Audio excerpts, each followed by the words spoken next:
You are listening to the Lucha Central Podcast Network. And now, LuchaCentral.com presents Masks, Mats, and Mayhem. I'll write it and we'll do it live. Fucking thing sucks.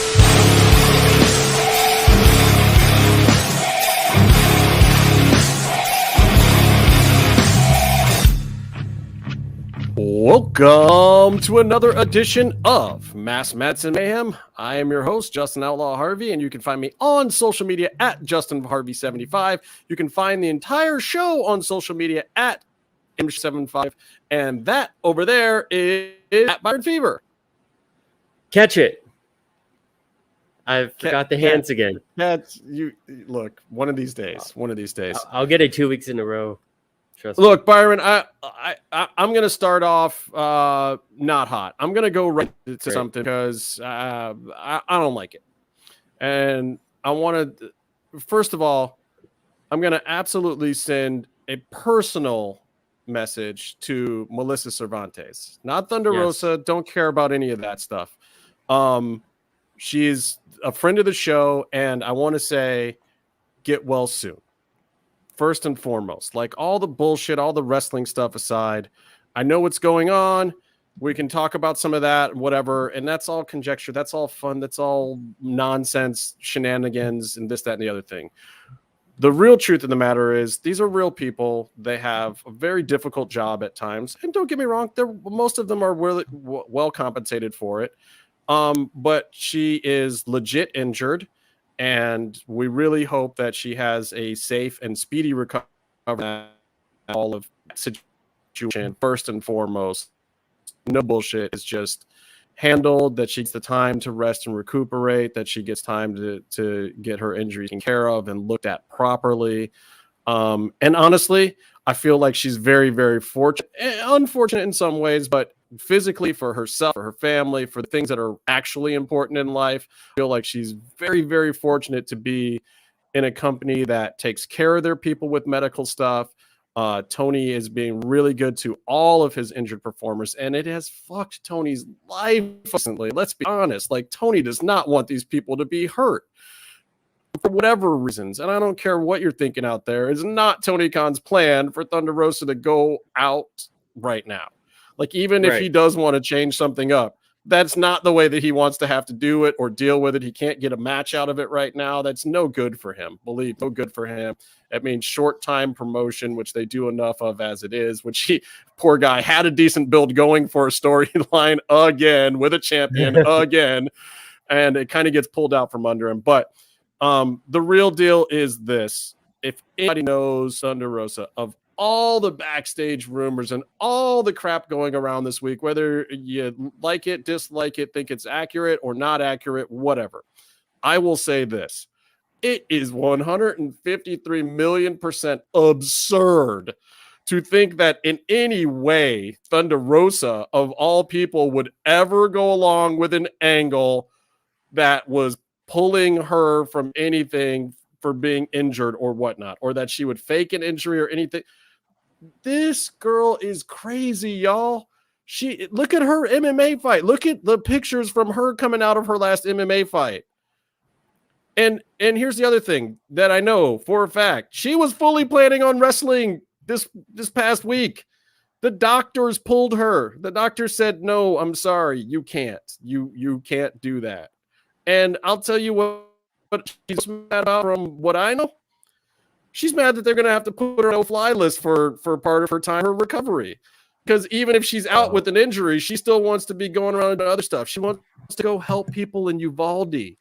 She wants to go do benefit stuff in Uvalde, which she'll probably still be able to do because I think she can get there safely without injuring herself. She wants to record music. She wants to, do a whole bunch of stuff. And she, like spend time with friends and family. She can't even really do that on her forced vacation. You know what I mean? Because she's on a no-fly list for medical, because it's jarring for the back. It's not good for the back. So anyway, I'm starting off right there. First and foremost, and Byron, we can talk about any of the stuff. We can talk about speculation, the rumors, this, that, and the other thing. Some things I will talk about, some things I won't. I won't divulge personal information about certain things. But for Thunder Rosa, please get better. Come back strong, come back healthy. Have some fun with it. Like the run has been great so far, and controversy or no controversy, people are still talking, people are still buying it. It's still getting interest in the business and the sport. And I believe that the women's division at AEW has gotten very strong recently. In fact, I honestly think that the women's divisions at all the companies right now are on fire. And I've been watching some Impact and stuff too. Like, there's no jokes going on over there with Bailey and Dakota and Io doing their thing. There's no jokes there. Raquel and Aaliyah looking good over there. And at AEW, oh my God, you want to talk about potential of what you've got going on there now, especially with Tony in the mix and Ruby. And, you know, there's some women that can go at AEW. And it's like, I'm still excited and out of the mix, but, you know, shit happens. And the point I'm going to make too about the fact that she's fortunate is that wrestling now, and listening to a little bit of her thing on Busted Open, it's like, if you listen to what Tommy Dreamer went through, and Byron and I were talking about this earlier, this was like, holy shit, there was no medical. Paul Lee, you were lucky if you actually got your check. And that Paul Lee was trying to get anybody hurt, but it was like to get noticed, they had to do a much crazier style. Like, it was important to the brand. You had to. And to get paid, you had to work the show. There was no, sit out and get paid. There was medical to get fixed. In ECW, it was hard enough to get paid if you actually worked the match, let alone try to get a paycheck if you were injured.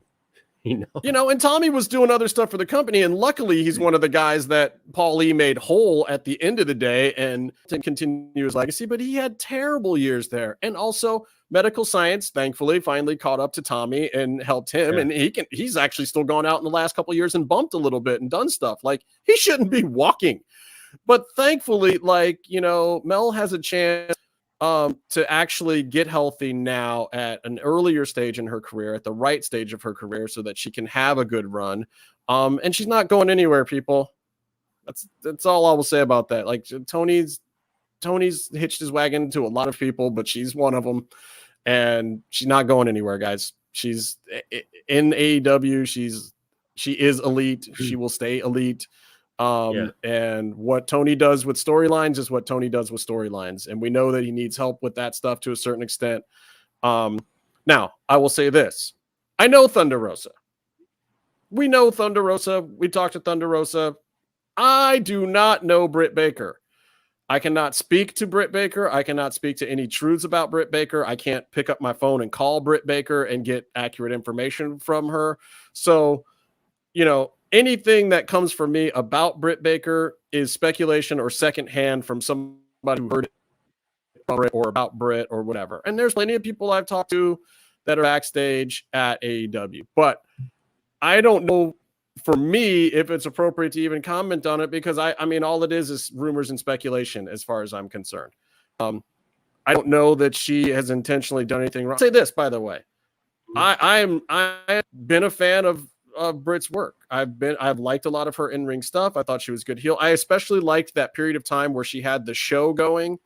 The little Piper's Pit-esque thing that she had going on, and I thought that was really building her character. But we said back then that she needed Thunder Rosa, that Thunder Rosa and her, if they did the program a certain way and made it a really long, almost 2-year program, which is exactly where we're at right now, where Britt got the rub to start, and then Thunder Rosa crept up slowly behind, and then finally she got the big win.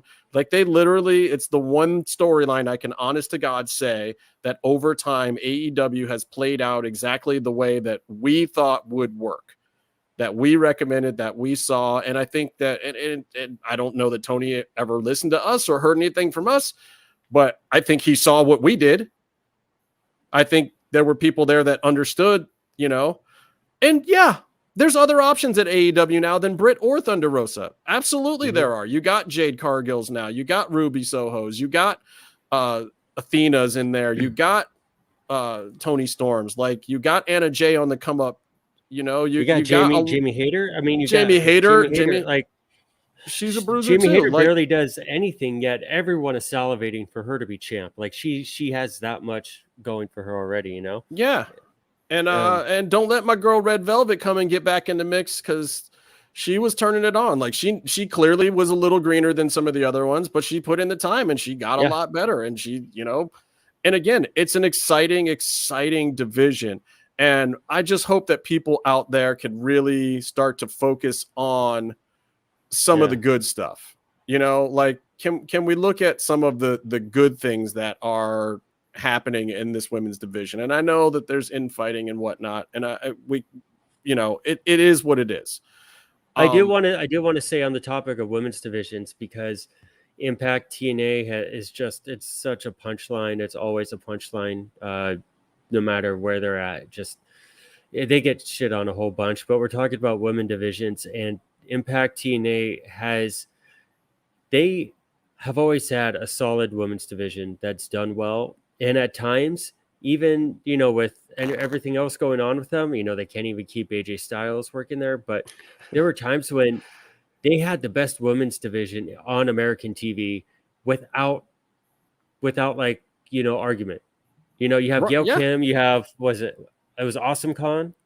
They even made Taryn Drew McIntyre's Taryn his ex-wife. You know, she was a legit. She's still killing it in NWA, by the way. She's still, man. She's like, good stuff.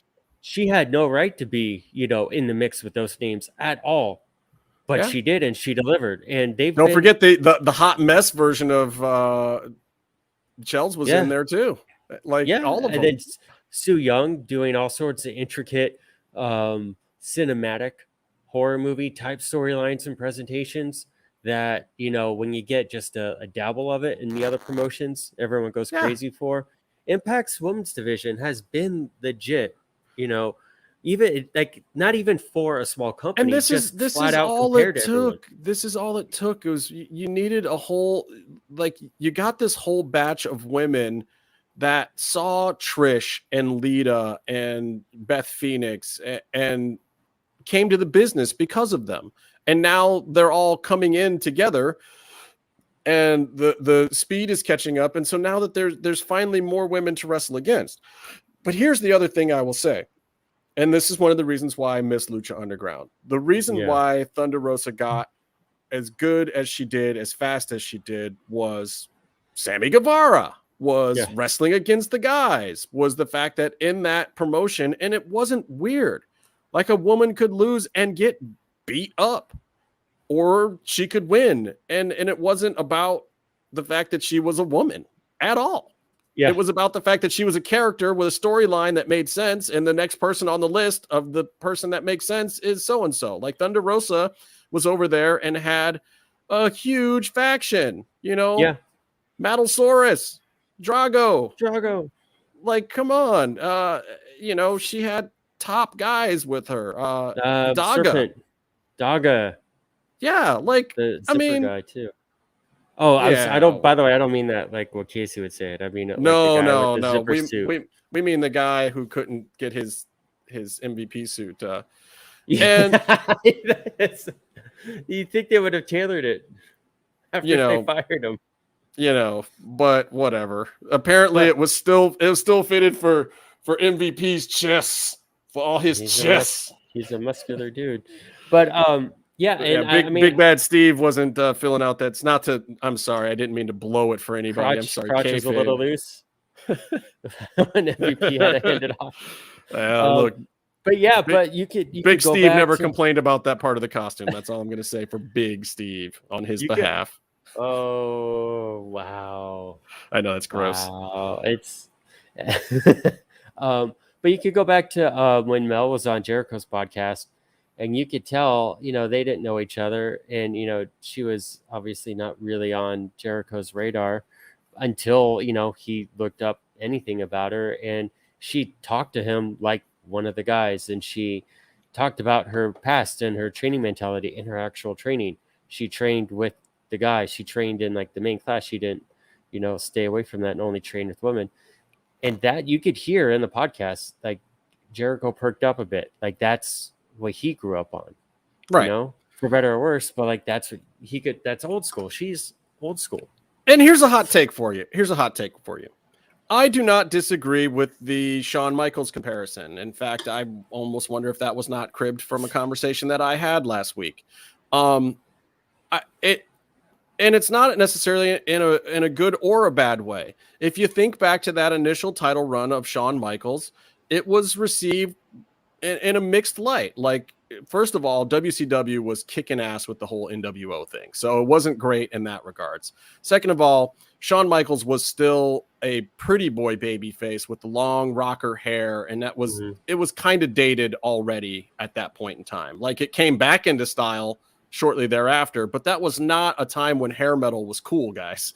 It was not. Like, if you listen to Poison, you were not okay at that particular era. Like, Korn was the thing. Like, and like in wrestling, when you saw the moment Kevin Nash lawn darted Rey Mysterio into a trailer, that was the end of squeaky clean baby faces for like a decade. And that's when they decide to put the belt on Shawn Michaels. So it was very mixed in its reaction. There were people backstage that it didn't have anything to do with Shawn, but they were just like, I'd rather have that spot. One of us could do better with that spot, and people really questioned it. And Vince stuck by it for a while. And it didn't do great numbers at first either.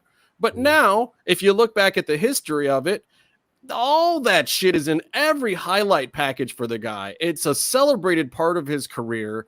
Like, now he's a living legend, and the greatness is seen after the fact, because like me and Byron weren't even watching WWE. Like, I wasn't going to watch Shawn Michaels.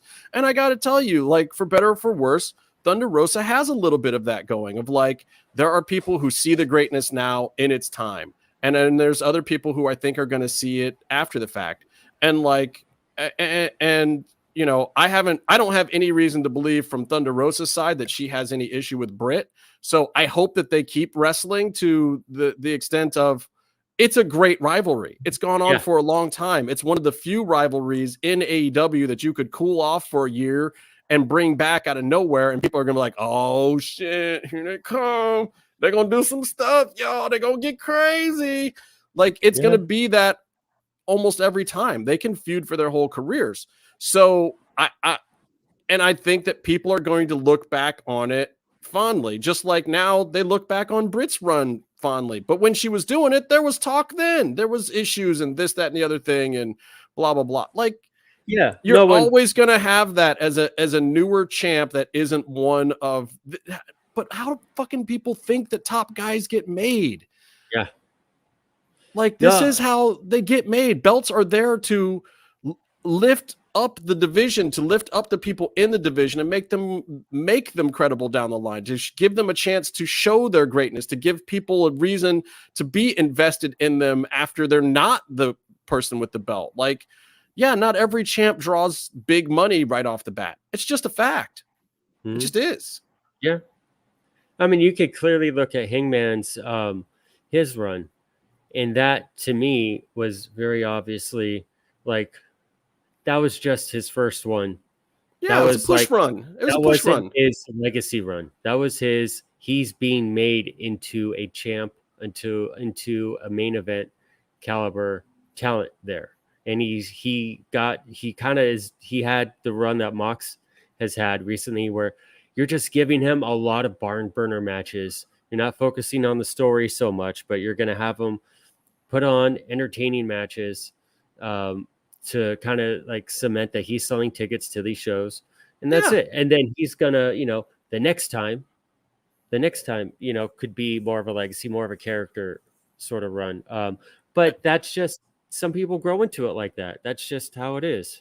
Right. And so the point is, like, look, if Shawn Michaels, one of the greatest of all time, like, he's in the top 10 for sure on most people's lists. Yeah. If he can be feeling that, Thunder Rosa and Britt are going to be feeling some of that. And hopefully they grow into the same kind of legacy that he did, that they have long careers and stay healthy. Like, this shit is important. Like, let's Let's get her healthy, and then she can get back in there and show everyone what she's got. And I think there's a lot of options for her storyline wise that are viable. I think you leave her at the top for a little bit, and then maybe you do a tag thing with her and Tony, and you still have heat on it for a long time. Yeah, I think it's now you see Rebecca's trying to get a rise out of me, right? I posted this comment. I can see Britt and Rosa in a 60-minute match easily. So yeah, let's do an Iron Woman match. But she was trying to get me to post this comment. I'll let you read that because it has a dirty. It has the S word in it. Not to bring it to football, but would you really want to have that kind of contact with a Steelers fan? I don't know. I've heard some things about Roethlisberger. Look, I can't even say the word because I'm a Cleveland Brownie all day long. But this town has not been good to Thunder Rosa, so maybe she's a bigger fan of the Steelers now herself. I don't know. I don't know what to tell you. Yeah. I will say I was not in my seat for the Brit match at the taping last week. If you go back and watch the tape, I am not there, and it's a good thing because Rebel came out with that terrible towel, and I would have snatched that motherfucker. Play around with them motherfuckers. Come in my house with that goddamn gold and black shit. I popped for that because it was like at first it was like, oh yeah, that's the rally towel, and then the rest of my brain clicked. I mean, Jen, just to rub it in. No, it's a terrible towel. It's a perfect name. It's fucking terrible. And then to top it off, Raw had to be in Pittsburgh this week. Like I had enough of y'all. I already don't have a fucking quarterback because he's been out touching on masseuses and shit. Like it's already going to be a bad year for Cleveland. Like, do we have to have more fucking Pittsburgh? Fuck Pittsburgh. Goddamn motherfucker. But I will say to what you said. Go ahead. To what you said, like, everyone is talking about this. It's every week someone said, the internet's talking about Thunder Rosa. She's great. That was a great Tony Storm match, whatever, or blah, blah, blah. Or like, why is she sandbagging Marina Shafir? All of a sudden it's bad. Then all of a sudden it's like, oh no, she won the title and, and it's so awesome. And then, up and down. And then now it's like, now when I see stuff, I see it's like 50-50. And at the point where like the people actually that the posts I'm reading, they almost get confused. So like, oh, well, I hear that, she's kind of, mean to some people, but then I hear that she's like a great mentor and putting up a bunch of other people. And, she is. And it's like, look, but it's like, it's a bunch of, but I mean, at the end of the day, it's a bunch of people who don't actually know her or know anything and are just going off of like third-hand accounts of what they read on a website with a whole bunch of ads. But the thing is, this is heat. People are talking about her. People are talking about her and Britt. You could say what and you it's want not about go away heat. As much as some people may want to say it's go away heat, it's not. So here becomes my question, because we do know her, Byron. We do. And so the real question becomes this. Should they flip this around? Like, to me, it's hard for me to see it because, look, part of her run and part of why they're doing it and part of why Tony's excited about it and Thunder Rosa's excited about it is she is a hero to young women, to Latinas, to, the whole Latinx community. And for her first run as a Mexican-born champion, I think it was important for it to be as a babyface, because you don't want to promote like, oh, a Mexican can only win if they're a bad guy and the Mexicans are bad guys. But she's had the babyface run now. Mm-hmm. And, and maybe Britt is more of a natural babyface because, like, just keeping it real, the audience is mostly these 30 to 40-year-old white men with beards. And of course, they all want to bang Britt Baker because she's Adam Cole's girlfriend and they think she's hot and cute and they like her attitude and this, that, and the other thing. And like, it's almost like I get her attitude and she's very good at being a heel, but maybe they flip this around. Maybe Britt's the babyface and Thunder Rosa goes heel. Like, she could play mean and feisty and like this not go away level of heat that she gets could maybe be to the benefit of a gate or two or some sales, Yeah. I mean, I think that's all true. I think we are in a certain time when you can work around that more than before. Right. Although you still have like John Cena never went heel because all the Make-A-Wish stuff he did, and But he was a little heel early on when he was doing the rap gimmick. Like, it was getting heat, and that was part of what worked. I mean, it was tweener heel stuff, but he was playing the bad guy in some matches. He was doing a little bit of cheating to win, and he was kind of a bad guy. But that was early, and it never went back. Sometimes he would revisit that edge, but it would be nostalgic. But but he had the luxury also of still being a major draw as a face. I don't know. I think Mel specifically can kind of work it because she wears the face paint, and that's a little better visual. But see, and here's what I would do. Ring versus her, working, here's what I would do. Salvation Army. I would go Dark Rose. I would actually change the gimmick up. I would go full face paint, go full evil, like make it a thing, make it kind of a whole gimmick switch of like she's going to the dark side for a while. So that way you can turn her back, at the right time and in the right way. And it's a different thing. So you keep the Thunder Rosa gimmick intact, but you let, Melissa Cervantes go heel and actually change it up and go to a darker place. And then maybe, and I don't know exactly how you do that in this world. It feels a little tricky in AEW. But maybe she swerves Tony or something and she goes to the dark side. And I think that the only way to really make it work, though, is you probably have to make Britt face first, which is also tricky, especially right now, because then you have too much face. I don't know if Thunder Rosa, because look, if Thunder Rosa goes dark first, then you almost want to see her team up with Britt. And I don't think that works. I don't, but I think it is kind of tricky, and I think you can go back to like the Brett Shawn comparisons. Who, by the way, I still think if you were to advertise a Brett and Shawn match today, there would be box office. It would sell tickets, even though both guys can barely, put them, who knows if I paid money to see Ric Flair in 2022. Right? So I think I'd pay money to see that. So you're talking about whatever it is, big picture of this Brit. And by the way, team up with Penta Oscuro probably got upset because he was losing on mask gimmick revenue after each show, and he's like, I don't have a mask to sell after the show. This doesn't work for me, boss. Yeah, exactly. I can't keep wearing the same mask, guys. This isn't gonna work for me. Yeah, but it's like a big picture is Mel or Thunder Rosa and Britt, there's heat. To quote Bubba Ray Dudley on his dumb radio show, it's all about the heat, right? It is. So they have it. The interest is there. That's half the battle. We can argue over sides. We can argue over what the other person should think, which side the other person should be on. You should be on my side. I'm right about this, blah, blah, blah. Right. But the big picture is we're both paying money for it. We're both sucked into it.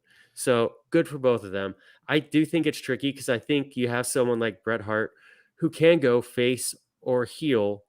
He could kind of do that with his character, but you have someone like Shawn Michaels who kind of was evolving into sort of a slimy twerp. Right. And it was great, but that's harder to pull into the baby. But here's the thing, though. I think that Britt can go face anytime they want. They just have to let her play to the crowd on purpose, and then play her, Steve Austin-esque type angles against the other side. That's she doesn't have to change her character much, and she's a face. And then Thunder Rosa, you just have her do a traditional old style swerve, but then I think you change up the paint and the gimmick and everything, and you Demon Balor it. You give her another thing. Here's the moment is already written. It basically, Thunder Rosa has to Texas pile driver Dustin Rhodes on the concrete, preferably in the Sportatorium. Wait, and how tall Dustin Rhodes is? And then she has to take his blood, because obviously he's juicing, and paint the new mask on her face with it. Okay. I don't disagree with any of this except for the pile driver part, because when she turns that 6'6" dude upside down, his head's already going to be touching the ground. Yeah. She will have to turn him over and then hoist him They'll up have like to, 3 or they'll have 4 to do some times. sort of like push up. Yeah, he's going to have to be crawling backwards up her. There's going to be no, I just don't see that part of it. Like, can she just push him off the side or something? Does it have to be a pile driver? It's going to be a Mexican destroyer. And I think that, he's okay. been given that bump so many times. He Okay. can give it to someone else now. All right. Sammy Guevara and Eddie Kingston. This one is just funny to me because, look, Eddie played this the right way. That's all I'm going to say. Eddie, if you don't know, Eddie jaw-jacked Sammy Guevara after getting called fat. But here's the thing. Here's the thing for both of them. And then I guess I should tell the end of the story first, because it kind of unfolded backwards for almost everybody involved. It happened weeks ago. Sammy had been suspended and people didn't even fucking know. And Sammy, basically, after word started getting out about it or whatever, like he had to set the record straight because people were getting it twisted. They thought it happened at Dynamite last week. Like, no, y'all, this been done happened. Sammy's not even here. Sammy had been suspended, y'all. Yeah. So Eddie's been suspended. Right. So Eddie's already back. Yeah. Eddie had to come out with, releasing a statement, and he did the right thing. He was like, look, guys, I am not defending my actions at all. I fucked up. I'm sorry about it. Like, I crossed the line. I shouldn't have done that. Anybody who thinks that I was in the right is wrong. Like, I should not have done that. And I'm only, and here's the kicker. Here's the genius part of the Eddie Kingston. He says, I am 100% wrong. I take responsibility for my actions, but you guys can judge what Sammy Guevara did on your own, which is half me saying I'm going to stay out of it, but also half saying, why don't y'all look into what the other guy did and stop talking about my shit? Yeah, and everybody did. And they were like, oh, Sammy, you're a bitch. You fucking fat shamed that guy. You fucking did this, that, and the other thing. But it's not even fat shaming. It's like that wasn't even a thing. Everyone. And here's the whole thing. Like, Sammy, God bless him. There's nothing wrong with Sammy other than the fact that he is a bitch. And it's fine.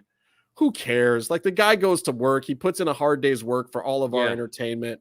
He doesn't mean harm. He just puts his foot in shit all the time. Like, and this is not the only time. I'm not going to get into the other stories I know about because they're not public knowledge, but Sammy is harmless. And that's why I'm just like, Jesus Christ, Eddie, why the fuck are you going to hit this guy? I'm not going to blame him. Like, things got heated, but Eddie was talking shit on Sammy too. And he was putting him in his place, saying a bunch of shit. This has been going on for ages. It is nothing new in any wrestling locker room, by the way. Like, people talk like this back and forth to each other. Sometimes the heat's real. Sometimes it's not. Like, fuck, I was listening to Conan's show the other day, and he was talking about how him and Bubba Ray Dudley were like this for months at one point in time. And now they're fucking cool because, like, they respected each other, but they said some ignorant, inappropriate shit. And, by the way, Conan fat shamed the fuck out of Bubba Ray Dudley on TV. Like, yeah, Bubba Ray Dudley's fat. Well, hey, look, man, tell that to Velvet Sky. She thought dude was all right. They're broken up, though. Yeah, but whatever. They had each other at their height. Yeah, they had each other at their peaks, both of theirs, respectively. Yeah. His might not have been as peakish as hers, but whatever. Anyway, so, but my whole point is that when the story breaks and it's all this like backstage drama, this, that, and the other thing, it's like, okay, guys, I get it.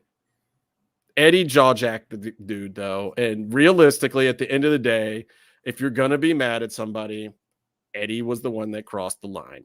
I'm not saying that Sammy Guevara wasn't being a little punk, whatever, and didn't, deserve a little bit of comeuppance, but come on, man. In a professional workplace in this day and age, you can't just jaw-jack somebody. Hey, well, look, Rebecca, hold on. This is okay. Should Conan really talk about weight, though? Here's the thing. If you go back and look at Conan during his height, that dude was a jacked Adonis. Like, especially in Mexico, women were throwing panties at that dude on the regular. And by the time he got to AEW or to WCW, yeah, things had faded a little bit, but he was still in really good shape or whatever. And, he hadn't had some older man thing. And now he's had a lot of health issues. He's had bad legs. He's almost died. Yeah, he is legit on borrowed time right now in general. Like, Conan shouldn't even be with us, man. I won't get into it, but like, yeah. And yeah, he's let himself go, but I'm just saying there was no point in time that Bubba Ray Dudley was that dude. Like, aces and eights, Bubba Ray Dudley was probably the trimmest, most jacked, and that was because he was like, I gotta impress those guys. I gotta impress that girl. I gotta impress. Every day he's waking up like, okay, I'll eat oatmeal. Wakes You wakes still up in the twice bed, a baby? night. I'm making oatmeal. Wakes up twice a night to like drink protein shakes, do cardio. Yeah, I got broccoli and sit-ups, baby. You stay in that bed. Yeah, I mean, like, Bubba's no fool. What if you look up old Conan? His lats are probably bigger than Sammy's whole body. I mean, dog, if I had a 4-year period of my life where I looked like that version of Conan, I'd be happy with it. I'd be happy to go fade into the sunset in whatever shape they would allow me to still be on this planet in. You make your dating profile, you use the picture from that one day that you look really he should lean. Still, like, he should be used. His Tinder profile to this day should still be the picture of Conan before he put on the first mask. Like, if it's that Conan, you go Conan El Bavaro, whatever. Yeah. I mean, my take on the whole thing is like, okay, Eddie got hot. They had a disagreement. I get, Eddie was mad about something. He was mad because he didn't like that Sammy was putting him down and Eddie was going over. And it's like, it's just literally that page in the Jericho book when he made fun of The Rock, and The Rock is like, hey man, you're putting me down. So when I beat you, it's not going to be impressive. And if you beat me, it's like, it's not going to count or whatever. It's like, right. It's just, you don't put, like, your promos have to walk a fine line. And calling Eddie, and by the way, calling Eddie a fat fuck in a promo is it's lazy. And the thing about Sammy is anytime in AEW that he's been outside the shadow of Jericho, outside of the influence of Jericho, he's made bad decisions or not made good ones. I don't disagree. But also I will say, like, Eddie, dude, don't let that shit bother you. Are you kidding me? You are a champion for the regular dude, for the barroom brawler kind of looking guy. Yeah. Don't actually be a barroom brawler. Like, I get the on-site thing. I get it. And he's really a tough dude. He's a tough, mean son of a bitch. And he's not the guy that you want to meet in a dark alley. But at the same time, be the champion of that, man. Be the guy that's like, look, man, I can go out and draw money. I can look like this and draw money because people believe my character, they believe my work ethic, they believe what I do out there. My promos are fire. Like, and Eddie should be looking at it like, if I had Sammy Guevara's body, fuck, I'd be the top guy in this company. What are you doing, Sammy? Are you the fucking top guy? Because, like, if you had my stick skills and my ability to sway a crowd and make them believe in a character and the body, you'd be at the top, right? Or would you? Could Sammy pull that off? No. Because Sammy doesn't have it like that. And so Eddie should just chill out. Like, dude, you're a made guy. I see what I see, and it's a little bit colored in by or influenced by, like, something I read, how Eddie picked Sammy out for the program. And it was kind of a thing because not many people are wanting to work with Sammy. And, like, I'm not breaking news. I don't know if that's true or not. That's just kind of like, it's what I read. And that ties into, I could see how Eddie would be more invested, and then he could be more invested in seeing Sammy, like, mess up, and then he could try to talk to Sammy in his own way, which may not have been the right way. And when Sammy doesn't take any kind of criticism or direction or like, hey, or doesn't respond, maybe he responds to, like, the emotion of what Eddie is saying and not the facts of what Eddie is saying, and eggs him on. Like, Sammy did not try and make the situation better. He didn't. And I don't think again, like to what you said, I don't think he's a bad guy, but I also think that he's kind of just, like, blind to how he is. Like, throughout this whole thing, Eddie had a bit of a journey and messed up and got punished and said, I'm sorry. He also, like, still is upset, but he's like, end of the day, beyond everything else, I put my hands on someone. I messed up. I was in the wrong more than anything else because I did that. Meanwhile, Sammy doesn't seem to have like heard anything that was said to him, doesn't seem to understand any faults of his own. And at the end of the day, I think Sammy is worse off because of this. Because if I'm dealing with Eddie and Eddie fucks up, Eddie's going to make it right. Eddie's going to understand. And Eddie's going to also know what he is doing to fuck up. And he's going to try not to next time. Sammy is just it's just more trouble than he's worth at some point. And he's worth a lot. He's great in the ring. And look, at the end of the day, it's like those two shouldn't want to be feuding with each other because it's not a matchup that makes either of them really look good. So I get it to a certain extent. But here's the thing. Sammy should want to be feuding with guys like Will Ospreay and Kenny Omega because the match styles are there and they can go out and do a work rate match that gets some stars from Meltzer and get all that kind of stuff. But you know what? At the end of the day, guess who's more likely to get that match? It'd be Kingston. And that's where Sammy's fucking up. Like, oh, it's the first time for everything. There's a first time for everything is what it says. You are 100% right there, Byron. Thank you, Goatsy. Yeah, okay. We can just take that off the screen now, can't we? Let's just take that away now. We don't need too much of that. Anyway, I think it's funny. I want to move on to another topic real quick before I get into some of the things that actually happened on some of these shows. And I'm not going to cover all of them because I watched everything, but I'm not going to hit everything this week. So I got to get to the WWTKD moment of the week of the what would Tony Khan do? Because Triple H versus Tony Khan is very, very real to Tony Khan. I don't know if Triple H cares or not, but here's the speculation, and here's what I'm hearing from people, and people have some fun with this because none of this is gospel, but it is kind of fun to think about what's going on with these guys, and people are starting to talk. That first of all, Triple H has something to prove. Yeah. That he's got a little chip on his shoulder, and it's not directed so much at AEW. It's directed at the fact that AEW was part of why he lost his spot at NXT. You know, Nick Khan's doing this whole thing. They're on this whole program. They're on this train, this Nick Khan ride, and Vince is in it. And basically they take a look at the numbers and what NXT is doing. And believe it or not, guys, this is still the case. For all of the good that Triple H does, for as much as he understands and makes entertaining wrestling that the more AEW crowd likes, it wasn't financially sound. It just wasn't.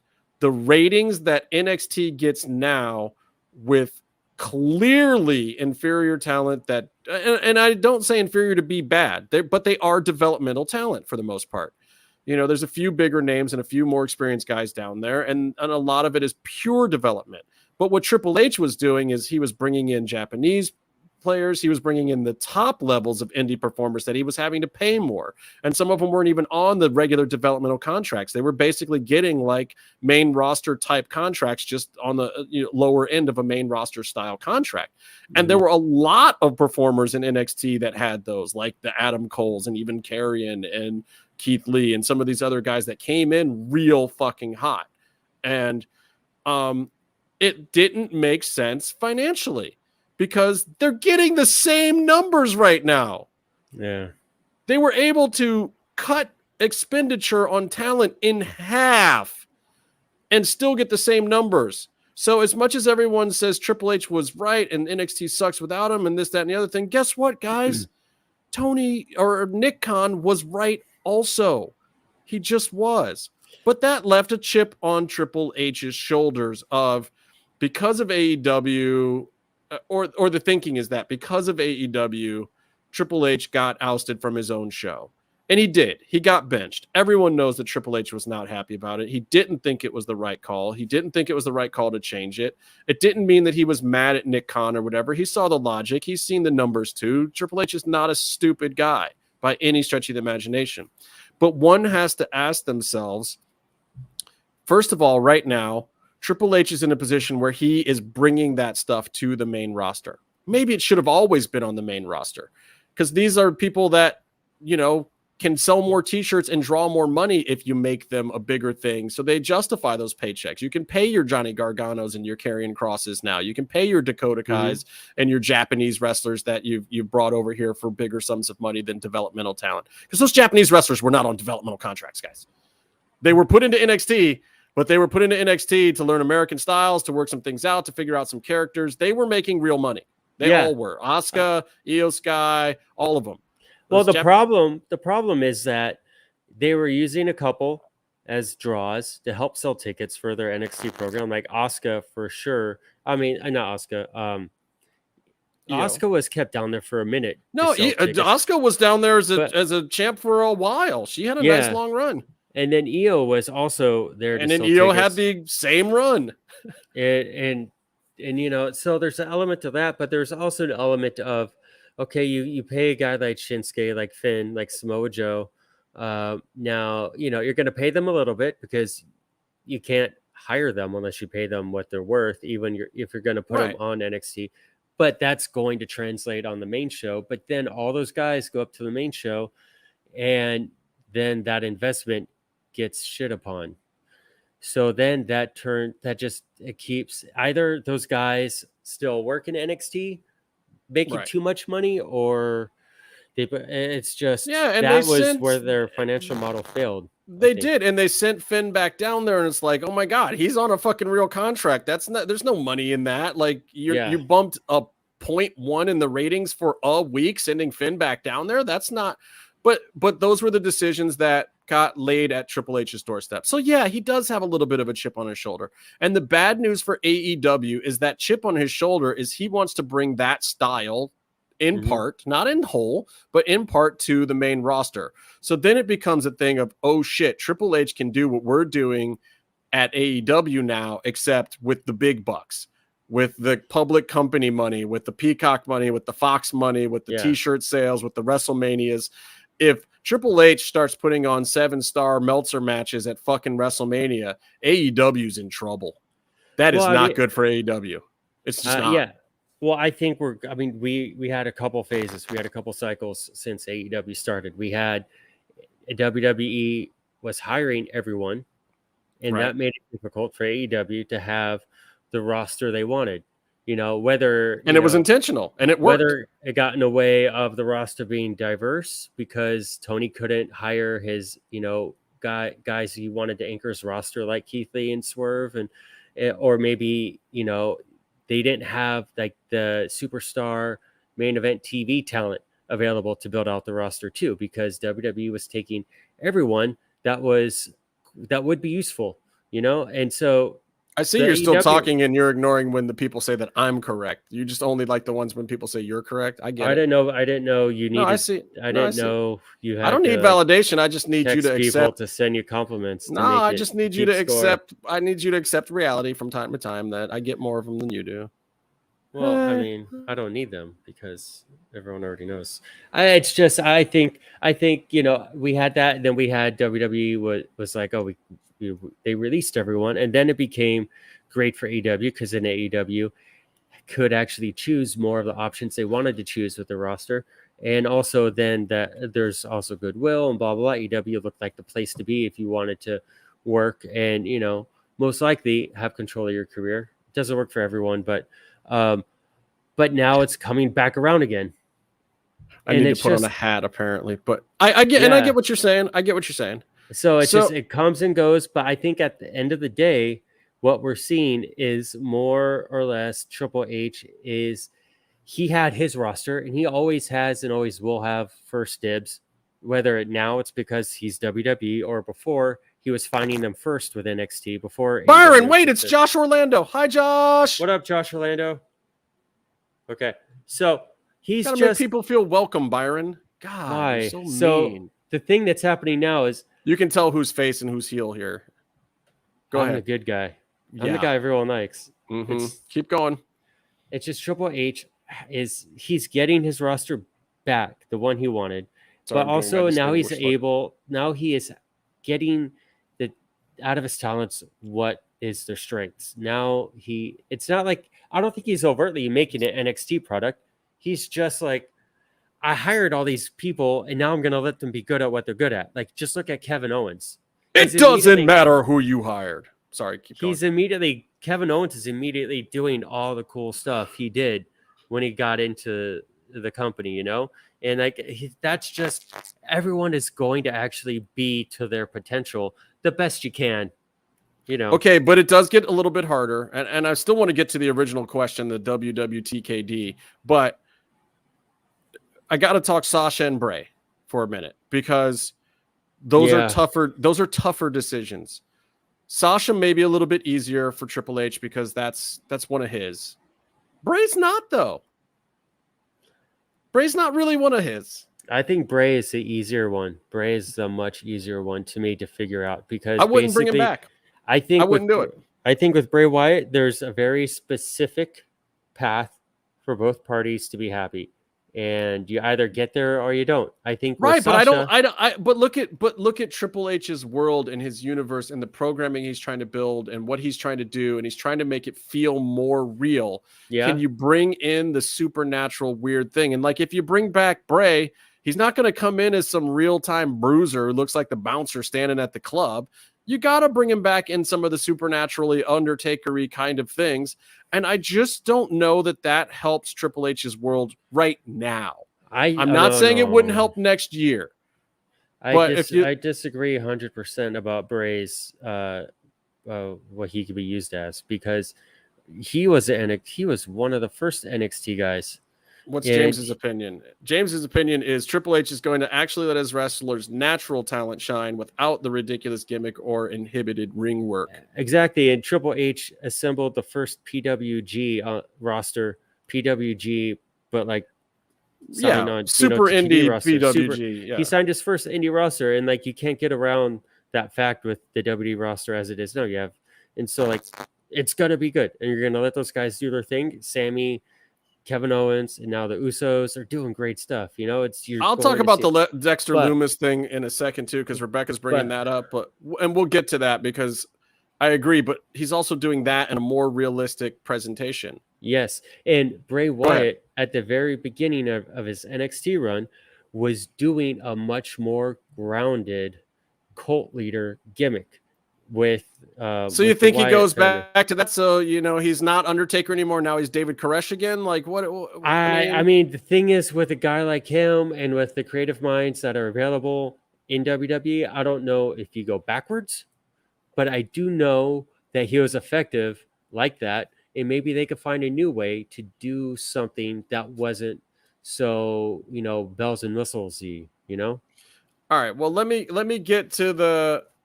Let me get to the Tony Khan of it all, because it is a battle between Tony Khan and Triple H, at least a little bit. Triple H has a little bit of his shoulder to prove that, the NXT experiment was not a failed experiment, regardless of what Nick Khan or Vince said at the time. And Nick Khan is still his boss, by the way, which is an issue for another episode. But the Tony Khan of it all. So Tony Khan has this talent meeting. And we won't get into the talent meeting too much or what I know or don't know about the talent meeting. But I will say this.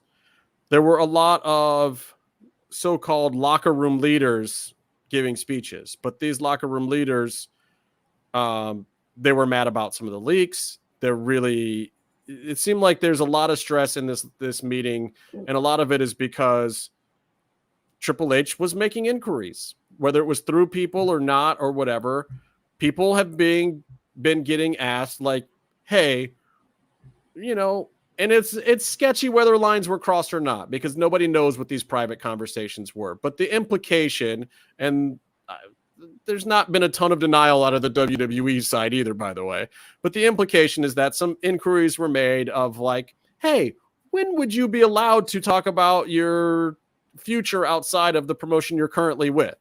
Because technically in these agreements, you're not really allowed to negotiate before your contract is up. And also your current employer has a chance to sign you back first. That's typically the way they go in UFC and other sports of like, you're like the UFC has a time and a renewal time in your contract where they get exclusive rights to negotiate with you first. And then the problem is if you let it run out and you go into free agency, and it's the same with a lot of the wrestling promotions, it's scary. It's like, do I take the sure thing with these guys that are now saying they'll give me an extension and they'll give me more money, and this is the house that I'm already in, or do I take my chances on the free market and see what I can get from the other guys? So, and legally, you're not supposed to be allowed to negotiate or see what the number is that you could get from the other guys while you're doing that.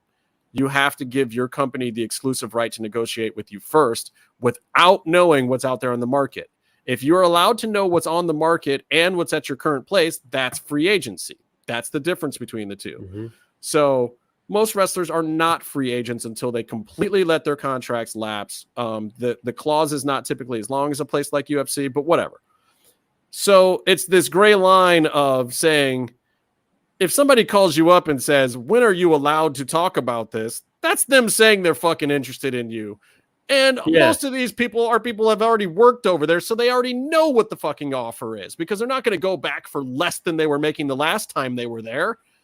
It's not like nobody's stupid here. So Tony Khan's in a kerfluffle, and he wants to figure out how to shut this down. And everyone thinks that, Tony's talking about possibly doing NDAs and gag orders on people backstage now so information doesn't get out and leak.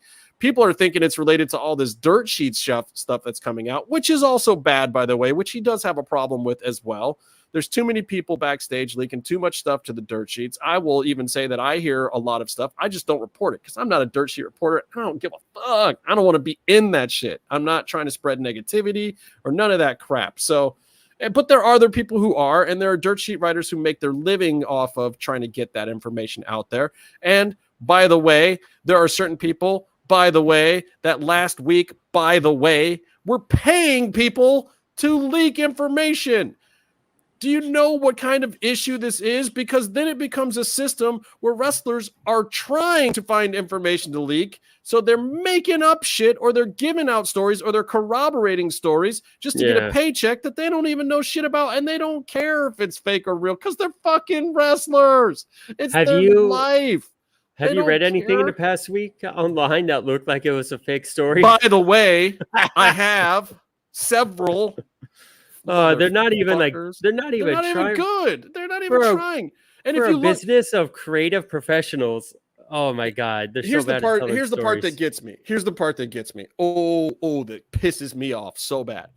It's when a completely non-credible source that everybody in the world knows pays people for info that is largely erroneous. One of these people gets the scoop.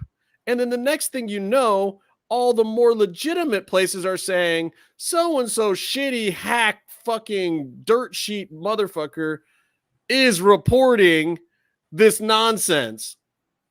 And that's how they get away with reporting the nonsense. And then it just spreads like wildfire to then the next thing you know, all of a sudden Dave Meltzer, who's normally pretty credible, is saying that, and in this case, I will say this, Dave did dispel several of the things, which thank God he did, because sometimes it's like it's got to get all the way up the ladder, and somebody at the top of the ladder is gonna be like, guys, come on, I'm not printing this shit too. I'm gonna go and talk to 2.5 people who are the actual sources, and then just get rid of it. You know what I'm saying? Byron, translate, please. Yeah. Venimos del show de Cristina. So venimos means we're talking about something about the Cristina show. You're supposed to be the one who speaks Spanish. Didn't you and Casey start this whole show because you guys took Spanish class together? Well, yeah. I mean, were we paying attention? Anyway, thank you, Gonzalo. So, Gracias. Yeah, I super duper hate it. But Tony does have a little bit of a problem. I don't know if he's going to do an actual gag order or not. But from everything I understand, this talent meeting was just a bit comedy. It was like all the names that you would expect that are maybe have executive positions in Wrestle in the Ring, and maybe are Chris Jericho, and maybe it's like the so-called locker room leaders.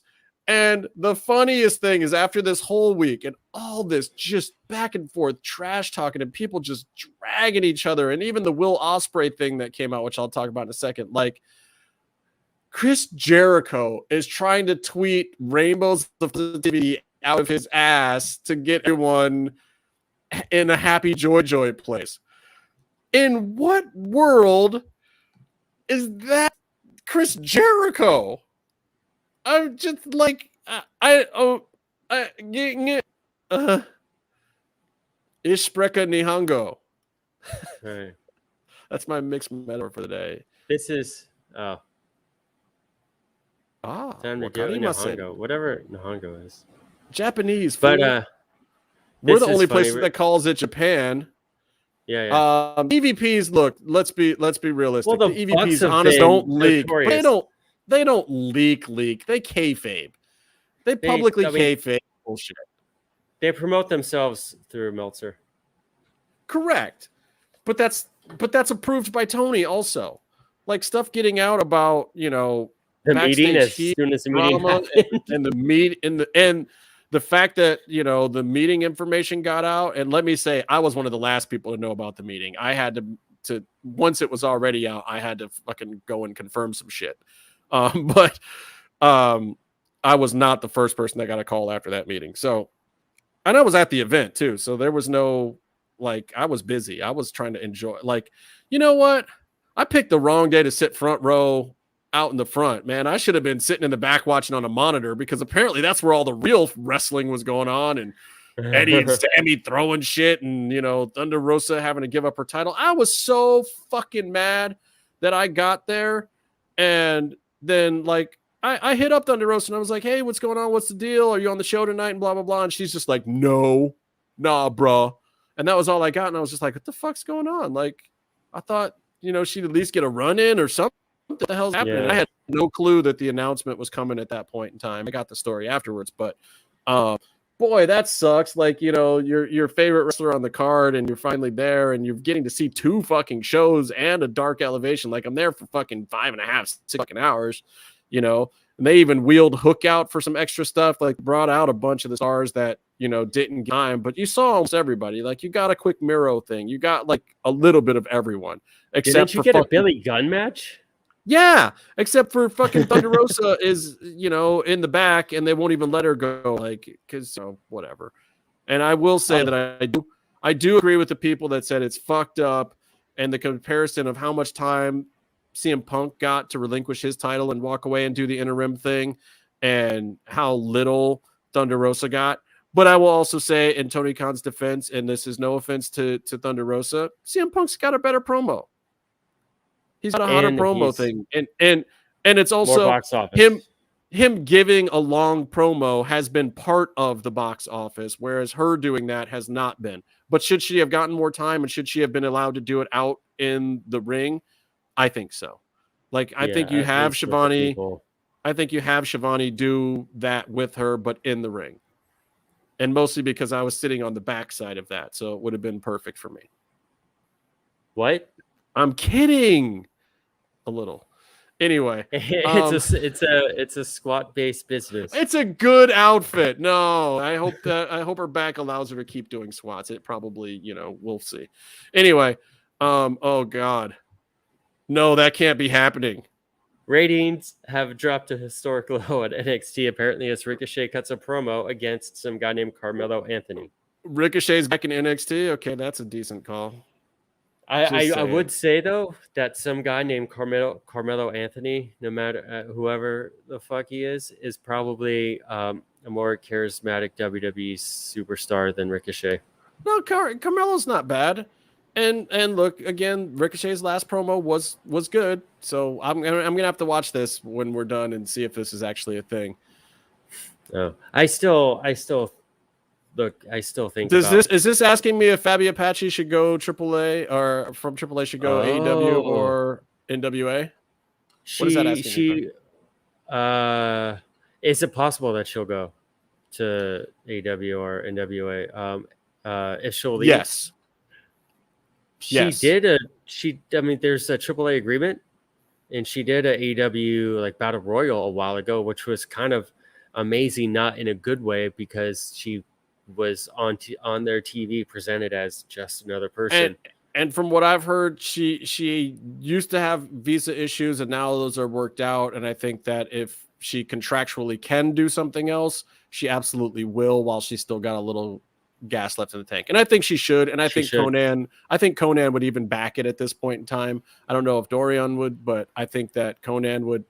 Look, she's at a point in her career. she's got one last chance to be kind of make a name for herself over here. And Fabi has done, whether you like her or not, she's another one. Like, I don't care whether you like her or not, but you can't discount the career that Fabi Apache has had. Right. She's earned a lot of her spot. She did some jacked up stuff. She's thrown potatoes on a lot of people. She's tough. She's a tough woman. But now is the time. Like, I think she understands the business better. She would still, like, give it some time. But if she has a chance to do a run, it'll be good. So Ricochet's at Worlds Collide. It's crazy. This whole weekend is so jacked up. We got a bunch of these early events. NXT UK brand is going away altogether. All right. So look, I think the Tony is in a weird spot. All the backstage drama is exciting. Like, there's things going on that, and I'm a guy that liked Jeremy Borash back when they used to do WCW Live, which was half kayfabe, but every now and then you got the more real version of the personalities at least. And that was the start of a lot of what's out there now. And I was listening to One Wrestling or I was reading the boards at One Wrestling a lot back then. Oh, I remember that. And that's where I would get pay-per-view match results when I couldn't afford to pay-per-views, because that was also the period in time when both companies started having a pay-per-view a month. Like, nobody could afford that shit back then, even if it was only $40 or whatever it was. I couldn't watch every pay-per-view, and there was no illegal downloads. No, like, you got a tape of it 3 weeks later if you were lucky and you really wanted to see a match. But what would you watch it scrambled? You watch it scrambled so you can listen to it like a radio show. Yeah, and I would do that times too. But I would usually just the next day or later that night I would read the results, and half the time that was just as exciting. And then I would still get pay-per-views a few times a year. But anyway, so I got to talk a little bit about some of these events that I got to go to. AEW Dynamite. I want to talk about the most because right at the beginning of it, God, I love this. Like, Jericho's music hits. He's the first guy out. It's top of the show. You're getting a hot start from Jericho. You get the full music this time. And that part at the end of the music where it dies down, and then like you see the people singing in the crowd just making complete asses out of themselves singing that damn stupid fucking Fozzy song. And they're just like, yeah, that was me. Literally, the close-up shot is me and two other guys in the front fucking row, right when the music goes down, with me screaming the fucking lyrics to Judas at the top of my lungs. What kind of asshole am I? You know the words? Oh my God. You know what? It's surprising. The mix of it that they have live in the crowd is a vocal kind of heavy mix. I knew more of the lyrics than I thought that I knew. I didn't mess them up too bad. And I was like, shit, I'm in the front row. I had vowed to never sing Judas, but I'm like, I'm going to be on camera at some point. Either Jericho's going to be in the ring and I'm going to be Ichiban fan. Habi-san, Ichiban. So it was just like, fuck. I have two choices here. I either stonewall Jericho right now and look like the asshole who's not singing along, or I just kind of, sing along a little bit. But then I started getting into it. Like, we're in the chorus now. Like, I know this part. And black people know this part. This is cool. And then I am singing my ass off. I can't believe that was the shot that they took. Like, it is just me dead center, and I'm mortified. And nobody's told me this. Like, during the whole event, people sent me pictures, and they're like, "Oh, you're on TV," and blah blah blah. And I'm thinking, okay, cool. I'm kind of in the background, but that's whatever. I'm just standing around looking like it's Lucha Underground, something normal. Did not know I was going to get caught singing Jericho song like that. Just I'm a fucking asshole. That was not fun. That was work. I'm sorry. Anyway, but dude, I got to tell you. And after watching it back on TV, and then I watched the previous couple of weeks before too, I wasn't wrong. When I was in that arena, and it was not sold out because they fucked up not billing Wardlow, but it was deafening. It was fucking loud to the point, like one of those stadiums that was so loud that it was hard to get chants timed right. it was that way on TV. Like, it was a fucking hot crowd. Cleveland was not playing around. Yeah, some Clevelanders know how to make actual money. Like, Logan Paul's making all of the monies. Anyway, Daniel Garcia caught between his idol and his mentor. I thought that was great. But let me tell you the fun part about that, sitting in the front row and on across from a hard camera. All those times when Daniel Garcia was giving Jericho lip flap and dropping the mic, we could hear what he was saying. And he was saying, what's the next part you want me to go to, bro? I don't. Okay. And Jericho's very good at keeping his mouth from moving too much and saying, Danny, go to the part where I'm your hero and he's your idol. And Daniel Garcia is just like, okay, boss, I'm going to do the part where he's my hero and you're my idol now. Oh my God, I was in fucking tears. Like, God bless him for doing it. Like, it was better to do that and not fuck up the promo. But literally, like, every time Daniel Garcia put the mic down, go back and watch it. He's asking Jericho what to say next. He's not lip flapping him. He's not, you son of a bitch, I'm going to tear your new asshole or whatever. He's trying to say it like he's being mean, but he's legit asking Jericho what the next thing to say in the promo is. That's the trick. That's the trick. That's like, first of all, Randy Orton was like, he notoriously did it a few times without even trying to hide it, which is hilarious. So good. But like, that's the trick. That's like, if you're in a band, my friend who played bass in a band told me this thing, like when she would like lose her spot in a song or completely blank, just turn the volume knob all the way down and just play whatever until you know what's going on. You know, you just kind of fake it. As long as it's not on the speakers, you're good. Oh, you know what I would do? I would walk over to the guitar player and I would look at his hand and I would just see what chords he was playing. Just blatantly. And it looks like you're jamming with him. Like, yeah, I'm vibing with you. And it's like, nope. Oh, we're going to the F change now. Okay. And that's a D, B, G. Okay, I got it now. Cool. Yeah. And I'm back in this motherfucker. What's up? Can't believe I forgot the song that I wrote in this band. And that happened to me, by the way, in front of like 3,000 people. Anyway, that's like, whatever. You take advantage of having Jericho there, by the way, and Jericho writes all of the stuff in his segments. So, like, great. Starks did not have that benefit later, and his promo actually was better on TV than it was live. I didn't mind it as much on TV.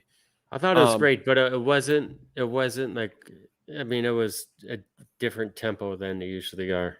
And it was, I thought the who would Stuart Owens say was better thing got a really weird reaction. Like, as soon as he said Owens' name, the crowd did not know how to react to that. It was like, yeah, like you're first of all, don't invoke Owen. Like, that's not okay. You're healing yourself by accident by doing that. And we get what you're trying to say, but nah, Stu, we got the Owen thing. Nah, let's not do that. It's also like, sure, they did the tournament and sure they have goodwill with the Hart family and blah, blah, blah. But they're not, those two names, those two people don't really exist in AEW canon enough to reference them. And when you're standing in the ring talking about a fake fight, it didn't feel right. Like, if you invoke Owen's name and you're paying homage to him in a certain way, sure. Mm-hmm. But again, and I wasn't against it, but it wasn't effective. It wasn't effective at all. Like, it had the wrong effect on the crowd, but that was whatever. Jay Lethal defeated Dax. Oh my God. That was just a really good match, and it was brutal live. I've seen a lot of wrestling, guys. Those guys did not pull much at all. Like, Dax has a very soft working punch, but that's it. Like, you get in a match with Dax, and what you're going to get is, like, I'm not going to punch you hard. I'm going to do the hold my hand and hit it thing. I'm going to miss completely with my punches. I'm not even going to try to connect. That's the only reprieve that you get, because the chops, the leg kick, he was not leg slapping on some of them, and you still heard it, and you were like, oh fuck, dude, Jay, I'm sorry. Like, I'm not a fan of you as a human being, but you don't deserve that. Yeah. Like, oh man, just all, like, that match was brutal. And then Jay started laying it in too. And as much as those are, like, not the biggest guys in there, when you see, like, how really muscular and strong both of them are. Yeah. I was literally impressed. Like, it was very impressive. And oh my God, the picture in picture, the ref was telling them, like, picture in picture, guys, slow it down. Nope. They did not care. They were just, they were looking at the ref like, thumbs up. Like, we know it. We know we're in the break. It's fine. I'm going to light this motherfucker up right now. I got a receipt for that move. Like, they just kept going. And they were having fun with it, but it was fucking brutal. Anyway, then we got the announcement from Thunder Rosa. I do want to say before we leave, Dax, that it feels like to me, especially ever since Cash's injury, that especially Dax has been going hard to prove himself as a singles. And I know that they are a pure tag team. Yeah, but at the same time, I don't know if this is also like Cash just can't go as often or as hard as he used to because his arm is probably going to be not 100% for a while, if it ever is. But like Dax has really been, I guess Dax has a genuine desire to be an actual top guy. And I said this to you. I think that he, of work rate guys right now, he absolutely is in the top 5. Yeah. And he's making an effort to cut. And his promos are also really good. Now, look, promo-wise, there's been a lot of good ones lately. I mean, you've got the stuff from Christian Cage. You've got some of the stuff that Roman Reigns has done. Like, there's a lot more competition. He's not maybe in the top 5 there yet, but also not mad at him. He's definitely in the 90th percentile. Like, he's up there. He's with the good ones.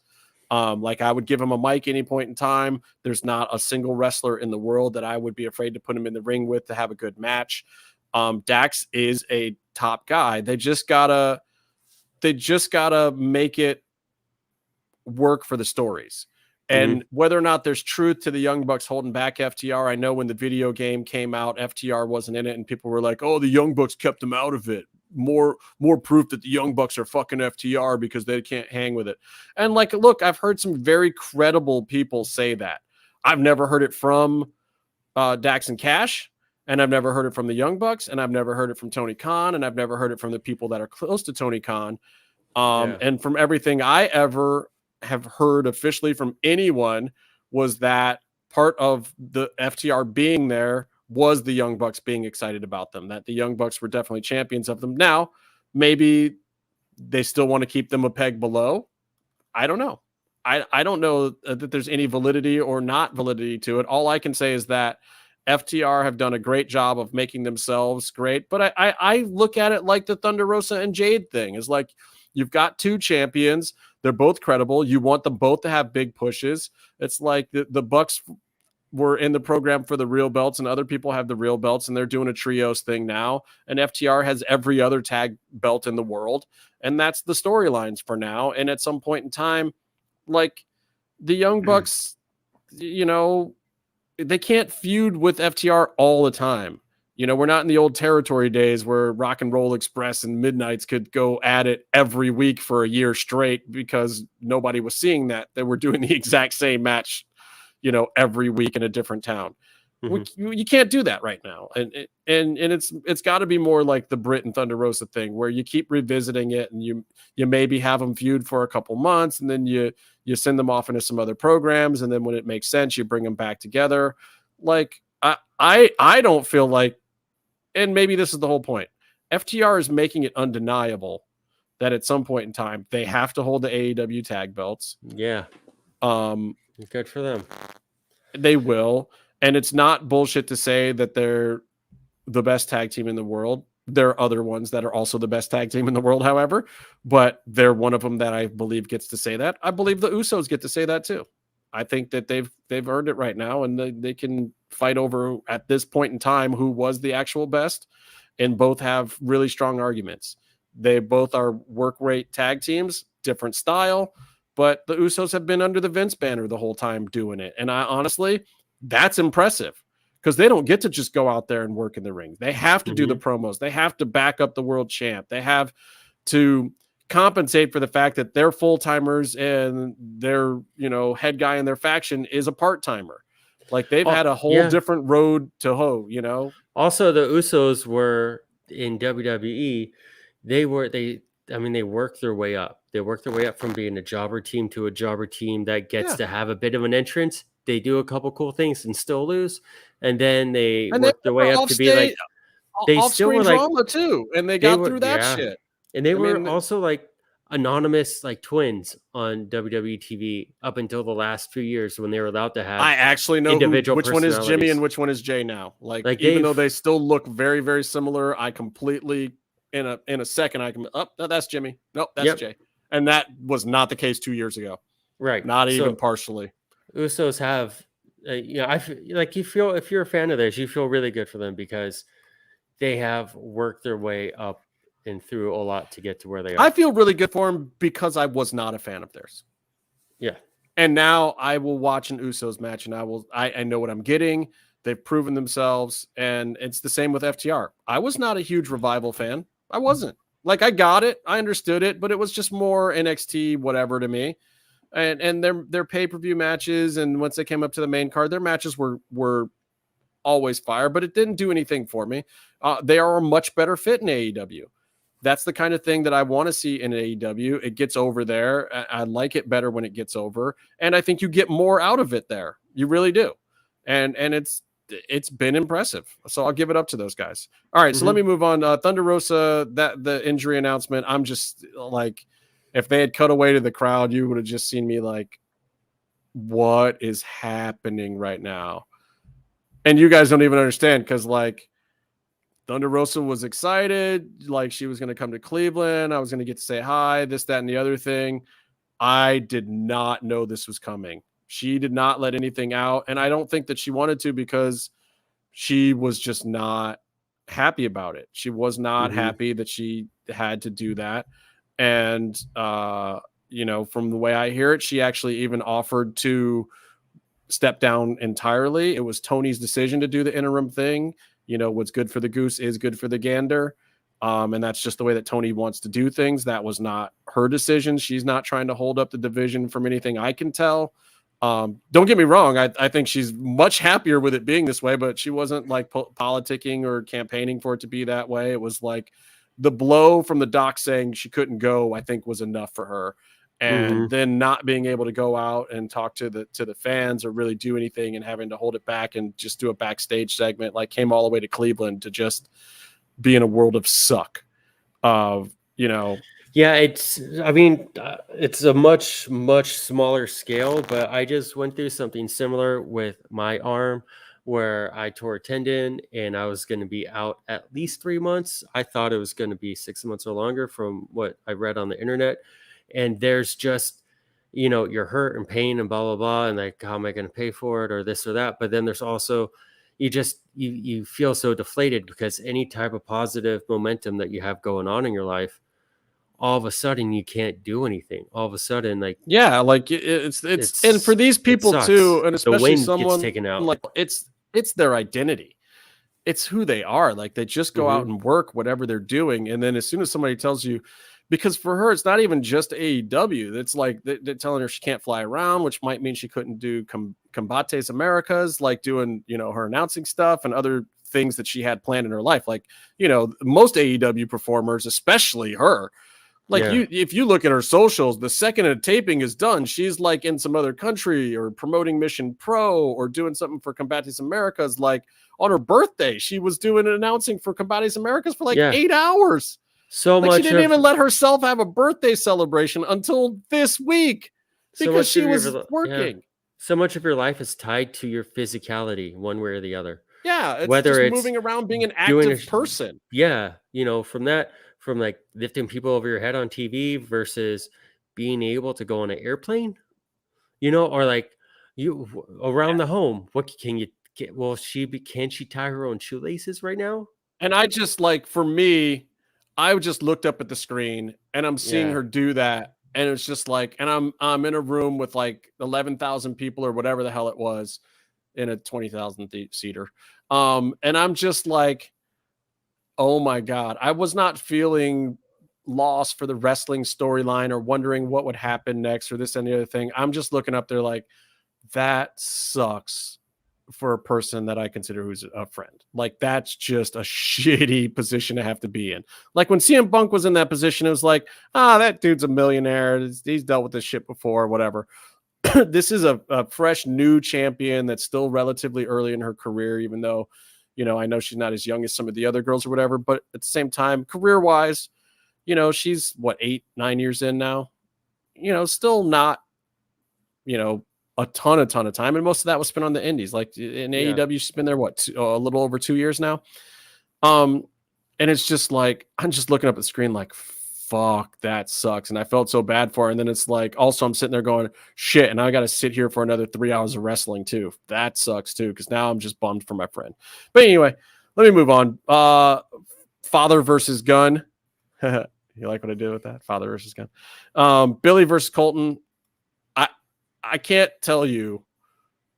Billy Gunn just still has it. Yeah. It wasn't meant to be spectacular, but Billy knows how to hide blowing up. Like, you did not sense it. He slowed the match the fuck down at one point in time, too. He was like, look, son, I know I showed you some things in the gym, but we're going to walk around in this headlock for a minute. But the way that Billy does it, and he's still, and a lot of performers need to watch this match, especially the older ones, the way that Billy did it, and Dustin actually pulled it off on Rampage too, to a certain extent. Billy did it better, though. When he was gassing, when he was tired, when he was blown up, and that's a big man. He carries around a lot of muscle mass, too, for his age. Mm-hmm. He blew up. He always will. There will be no match that goes longer than 4 minutes that Billy Gunn will not blow up. It's not possible. Yeah. But he walked around, and he was still exuding energy. He wasn't playing a blown up spot like he was blown up. He's a legit fucking professional. You're not going to lose interest in the match. You're not going to lose interest in his positioning, his charisma, his character, the storyline, the physicality, but he's still taking a fucking break. Mm-hmm. That is a fucking pro. No one in the audience felt like they were gypped out of anything. They felt every bit of that. They enjoyed the entire thing. And we're talking about Billy Gunn versus his son that is the more jobber of the two sons to boot. And the whole crowd was into it, Yeah. Plus, I got scissored by the Acclaim and Billy during picture, and it barely made it. You can just see Billy walking away from me but I did get to scissor Billy. I was hoping you would text me when you scissor them. I was texting you. I was into it, and I got to tell you, after the whole Thunder Rosa thing, I was just like, thank God I got scissored by Billy Ass, by Mr. Ass, because Daddy Ass, because. And I never thought I would be saying these words, but getting scissored by Daddy Ass made me forget my woes. Yeah. Well, the thing about Billy Gunn, Wrestling's and he weird. has a comment about this, about how this stuff he's saying to the younger kids at AEW. But I remember watching this match, and I'd see him throw his son in the corner, and then he essentially just hit like one boot on him in the corner. But he made it count. Like it was a big move. And he also looked at the crowd. It was a moment. And every single thing that he does in that ring. Now, maybe this is experience, or maybe it's because he gets blown up so easily. So it clicked okay, I can only do 7 things. So they're going to be the 7 best things I got, and I'm going to sell all of them. Yes. And then he sold Colton shit great too. It was And he was pulling him in tighter. He was telling him to light him up. And Aubrey did a great job. And then Aubrey playing the whole, that's your son. What a heel turn for Aubrey. My whole row, there was a whole lot of Aubrey simps that paid a lot of money to get close to Aubrey. I'm not one of them. I love Aubrey, but those dudes were simping hard on Aubrey. Between matches, Justin Roberts would come out and be like, they would just talk. They would look right at Justin Roberts. He would come over or say something on the mic about them or whatever, and they would just look him dead in the face and be like, "Where's Aubrey?"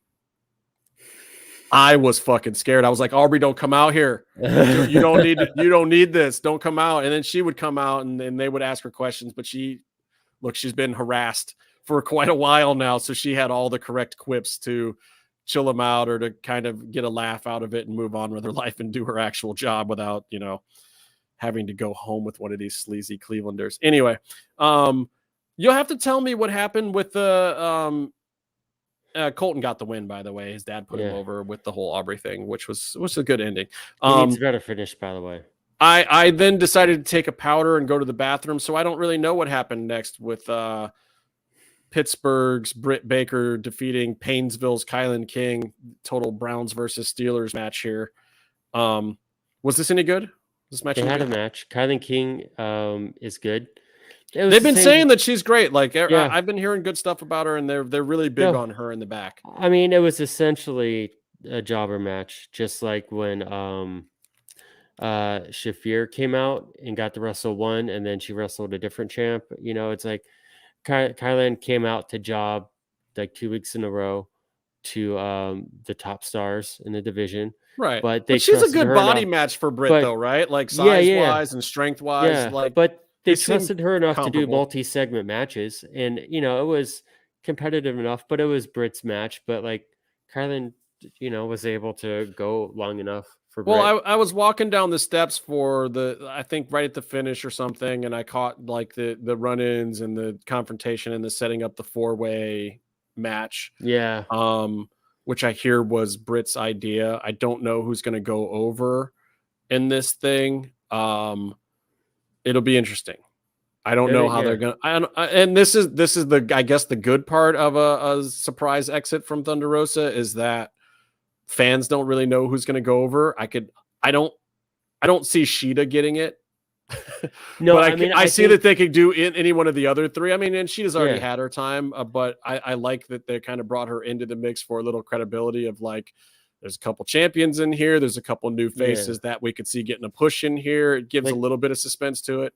Sheeta's good. Sheeta's been doing title matches over in Japan, like the past week and next week, and she's doing really great over in Japan. And they're big. They're still big on her at AEW, by the way. Like they just were waiting for the right time to kind of get her back into the mix, and I know that they feel very strongly that she is a performer that is going to make everyone in the division better. That she's great, and I think they kind of want to just make the rounds and have everybody go with Sheeta at some point in time. And they're doing that with a few performers, and I think that that's smart. I think that does help build the division, and I think that that's a lot of what happened at NXT that made everyone good. Like when Athena was at her prime, was when she had kind of gone in that circuit of like, all right, well, make your bones, kid. Just go and wrestle everybody, and they better be fucking barn burners. You're gonna do 15 minutes tonight. You're going to do 15 minutes next week. And they just did that with her. And then all of a sudden her character got over and she had the werewolf thing happening and whatever. But anyway. But I think in this match, Sheeta is there to like offer the legitimacy you talked about, but also she is going to help the match go well. I mean, let's be honest, like Britt's in it and she's great as a star for the company, but she's like, as much as she's improved, the women's division has passed her by in spades in terms of work rate. And so, they got to catch up to her as far as a personality goes, but And look, you can put a belt on a personality all day long, but I think that, we're hearing that Thunder Rosa might not be out that long. Maybe, before the end of the year, but probably not till December. I don't know. I don't know the extent of all the stuff that she's got to do to rehab her jam there.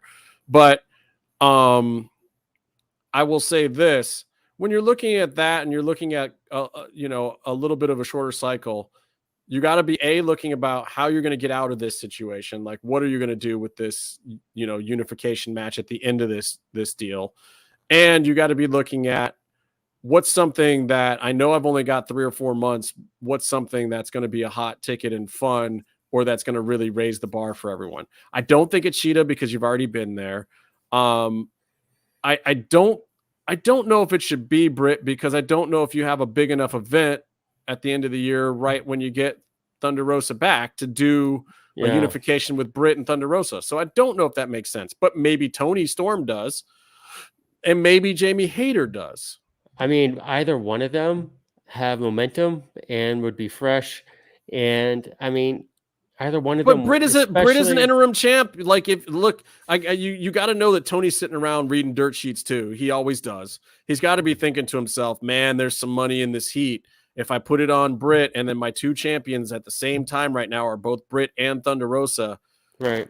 there's a pot of gold at the end of that rainbow. I don't know, but at least one. Here's the thing about storytelling and with wrestling is that you don't go in a direct path from A to B, A to Z. That's not your story. You need to have steps along the way, turns, ups and downs, blah blah blah. So what is the way here that has the most conflict involved to get to Thunder Rosa's return? I don't know my lefts and rights from my fingers. So what's the most conflict? So to me, that's Toni Storm for the match is going to look like she's going to win. You're going to have a good spot of respect with Sheeta doing stuff, looking like she's a champ. But at the end of the day, Jamie Hayter wins. And then at the end of the day, you have Britt still getting her promo times that she gets to carry shows. But then you have conflict between Britt and Thunder Rosa. You have conflict between Britt and Toni Storm because she's going to talk a whole bunch of trash about being champ because it's in her group. But then you're going to have conflict between her and Jamie Hayter sort of growing. It's just, and then on top of that, Jamie Hayter gets into the mix. And it's just, to me, that's the most interesting thing. There's the most amount of conflict at play with the most amount of people. Okay. But I propose to you this.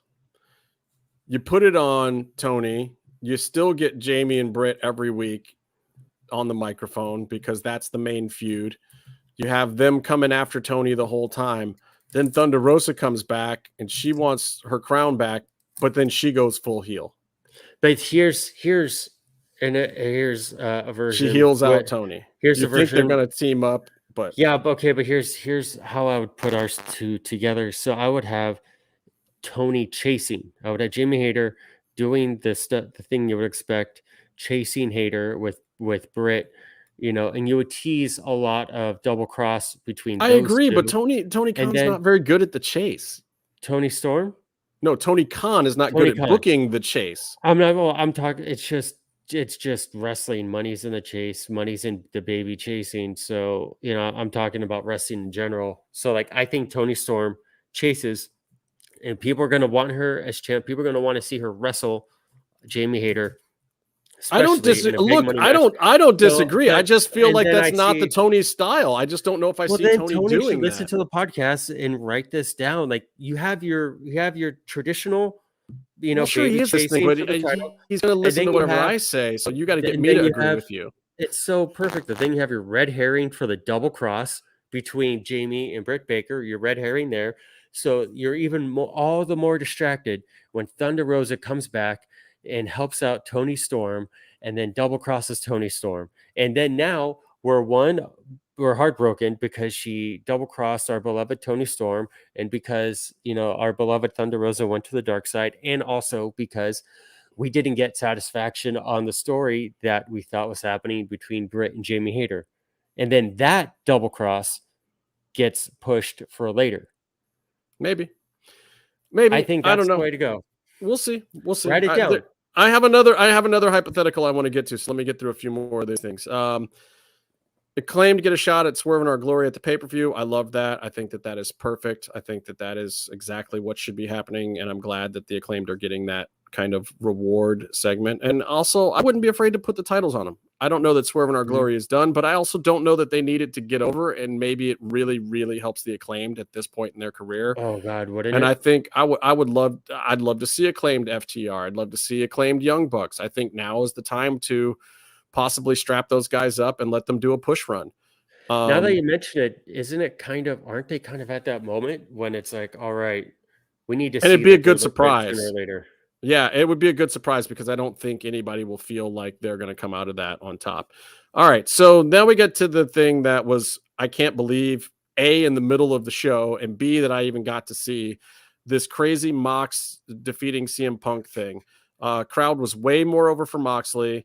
There were Buckeye Combat Clubs being sold as the special event shirt. No one actually thought Moxley would win, but everybody was in his camp.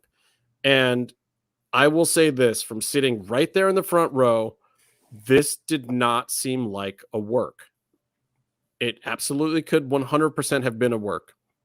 And honestly, as a wrestling fan, I am absolutely happy with the whole way it went down. If it's a shoot, Okay, and I feel bad for CM Punk that damn dude, you came out here and you twisted up your foot. It's more likely probably a work, but the way that they played it, man, even the ref and like he like is looking at CM Punk like, dude, how come you're not getting up for the next spot? And he's, he's doing the stuff that works a guy like me if it's a work. Because the ref did all of the things, he goes over for a light check, he stands back up, and then he looks back over and he goes back and he's like, well, you didn't squeeze my hand, bro. What the fuck's going on? And then, he's reaching back for the radio. He's listening for a second. Then he checks him again. And then he's like looking for the doc and he's looking up at the screen. He's waiting for the camera angle to cut because he knows the camera's on him. As soon as the camera cuts, he throws up a quick X. The doc comes running. He's trying to get the doc to come into the ring, but then Mox comes over and CM Punk is talking to Mox. Don't know what he's saying. I couldn't hear him because the crowd was deafening during this match. And then Mox does a couple spots that look like he's putting CM on his feet, but he's really not. And they're really just lift spots in the center of the ring. He's not throwing them off the ropes. He's not making them run. They're talking up a storm to each other. And this felt like, and the ref's talking to him and the medic is like looking in shock and horror at the ref. Like, if this is a real injury, don't let them keep going. Stop them. So again, it looked a little hokier on regular TV, but you're sitting right there and I'm just like, what is going on? Are they changing the finish here? And like the ref is constantly listening and clicking his fucking headset and hearing all sorts of radio chatter and looking at Mox like, okay. And then Mox is just like, fuck yeah, and just goes into it and does the finish and he's giving the finger and he's like, I'm going over out of nowhere with a clean finish here. And I got to tell you, first of all, the crowd was ecstatic that Mox won because no one thought it would happen. But I'm sitting there thinking to myself, shit, did they really change the finish? And Wade, we were talking about this a little bit earlier. So if you get a chance, go back and listen to it. Byron and I were talking about the Fiend, if Triple H should even bring him back, but that was in, about the half hour mark. If you want to scroll back and check it out. Anyway, yeah, it was a weird moment, but it was like, I felt like I'm glad I had a front row ticket. Like I felt like I was at a thing that's going to be talked about for a long time. Like, even if it's a fucking total work and we see CM Punk, at the pay-per-view and he's fine or whatever. This is where you see the skill level. This is where you see the resume, the tenure of these two wrestlers. Because honestly, I don't think Tony could have scripted that without them and made it work. They could, both sides of the coin navigate through something like this, because if it was a shoot, then that means they just had to go home about 20 minutes early and probably 2 segments early.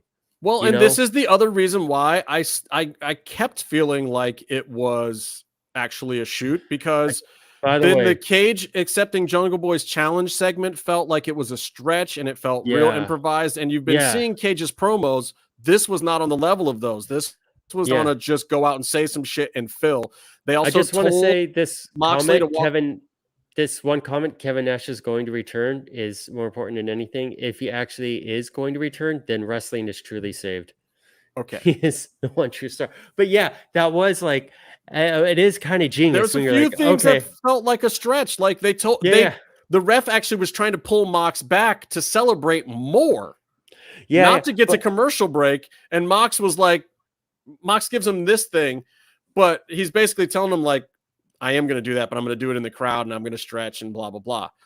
But I wasn't seeing any overt stretching symbols, but the ref was still talking to Mox a lot after the match of like, keep this going. Like, and even if it was a work, maybe they went to it too soon. I don't know. Maybe CM Punk just felt that was a good moment. Like, who knows? CM Punk calls it audible, but you got to trust those guys. And ultimately, whether the segment lives or dies, it worked. It's on them. It did not die. Yeah. The segment fucking worked, for better or for worse. I also love the whole, this match went short, I'm going to put on another match or put on another thing impromptu sort of gimmick. And I love like they started working that into the program so we understood it when it happened on Dynamite. But I also love how like the whole Jungle Boy bullshit is just, it drags. Christian is the only like saving grace of the whole thing. Right, but there was and no so it's jokes like, written okay, for this one. And this is the so other reason it's why like I felt it it's- was a stretch. Like he so didn't it's have like one the single most- quip. it's the most perfect thing to use in that spot. Well, Because yeah, it's not going to hurt any more than it already does. yeah. I mean, we'll So, see. So I just it's a small detail. it was interesting. And then Ricky got some splaining to do. He came out and bedazzled Hobbs was a background player for Britt until she got a seat at Ricky's table. All that stuff wasn't a bad promo. I felt like it had a couple of weird, quirky moments, and his little breakdown wasn't as good as Garcia's breakdown, but also, Garcia had his writer and director standing in the ring with him for Right. his, It was and Ricky was kind of on his own. It was a really bad part of the show to put Ricky's promo, I think. Yeah. Well, but again, this is why I didn't feel like this was necessarily planned to go down this way, because then the next thing we get is a Mox backstage promo, which also felt like a little bit of a stretch, a better one. The my time is right goddamn now promo. And that's not what was supposed to happen. He cuts the whole thing. But this is always the Moxley promo, and he never really writes them, and it was fine. I wasn't mad at this.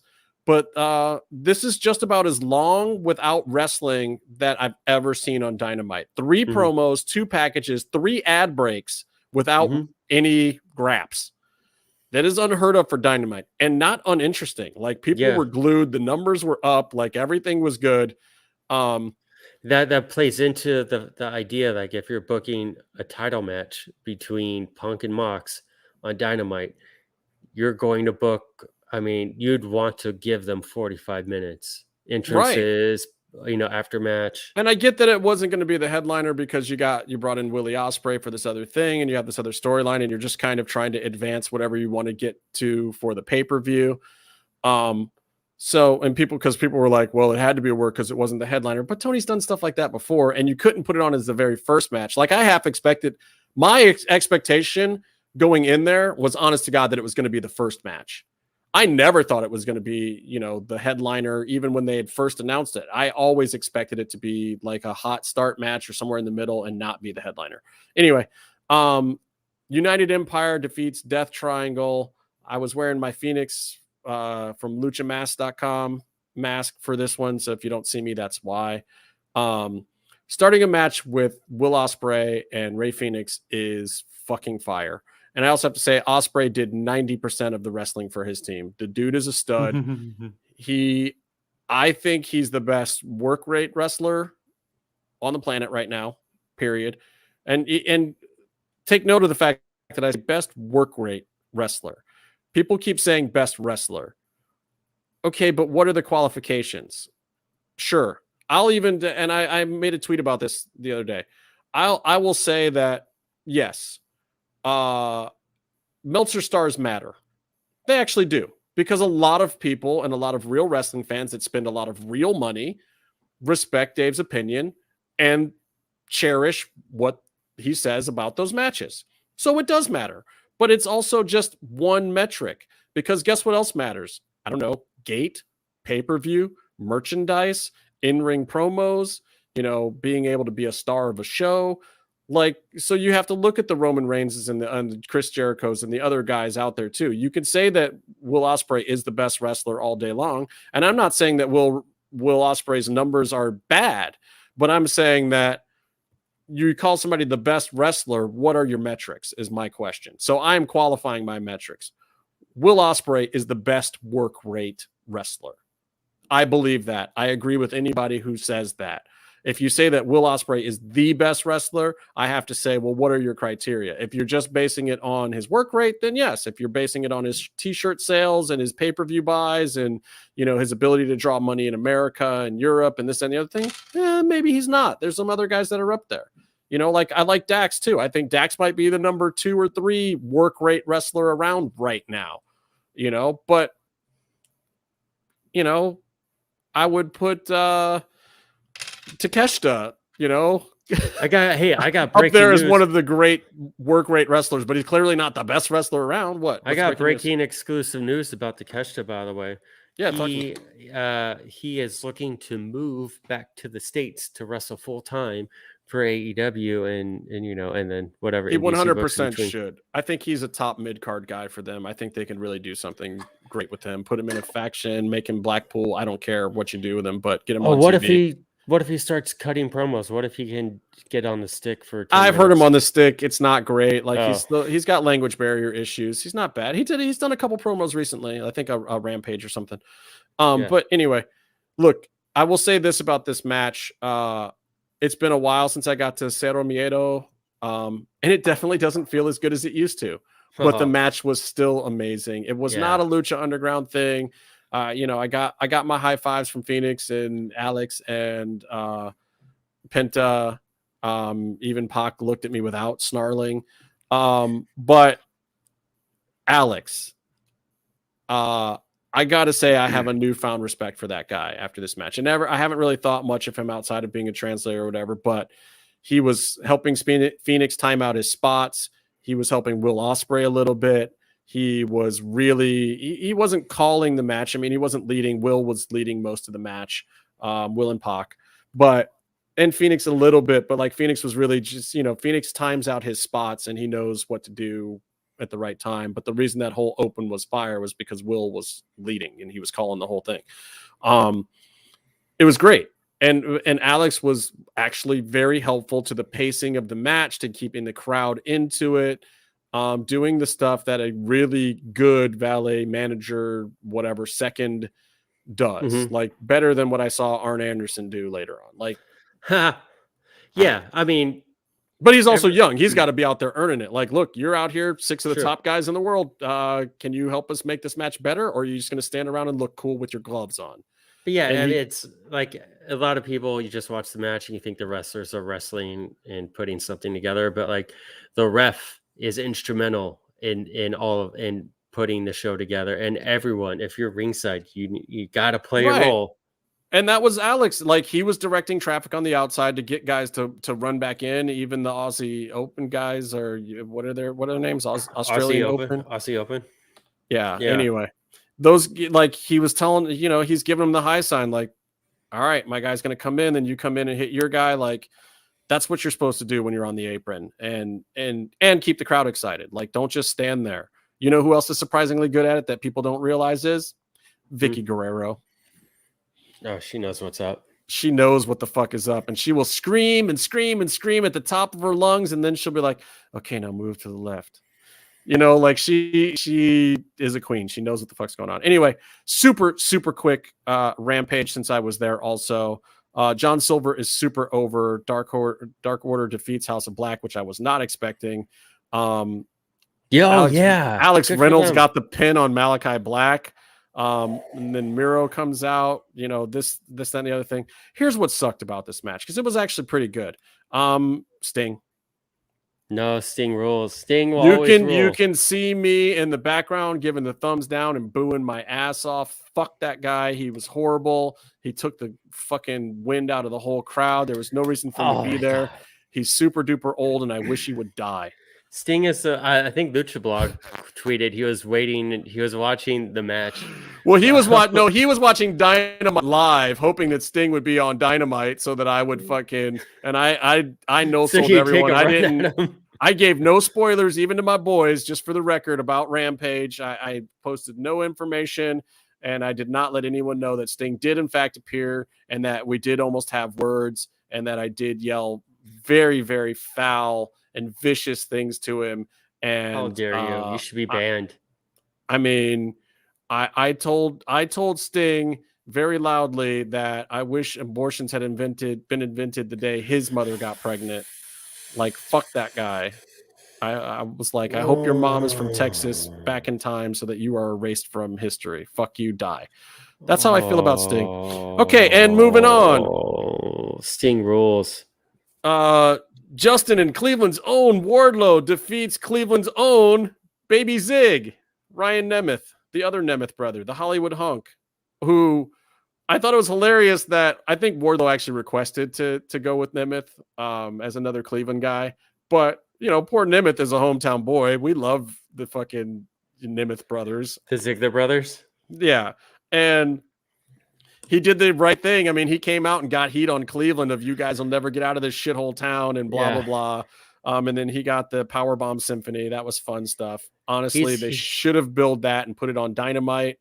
It would have filled more seats in there. Wardlow, I can't even tell you. There were probably, I don't know, 60 signs for him there. He sold merch, and it wasn't just his family. Like, Cleveland is down for Wardlow. He's our hometown guy. And honestly, he's probably more liked in Cleveland than The Miz. Like, you know, casuals might like some of the other Cleveland performers, but he's probably more over in Cleveland than Ziggler or any other current wrestler. Even Logan Paul in Cleveland, I think Wardlow would get over on him. Anyway. God damn it, Sting rules. God damn it. I heard what you said about Uncle Steve, and I just want to say, Sting, not every MMM show host, even the former ones, feel that way. You've unleashed the fury. You've unleashed the Kane lighting. Because Sting, I don't even know what we're talking about here. What happened? What happened? I didn't say anything. Oh, it's showtime.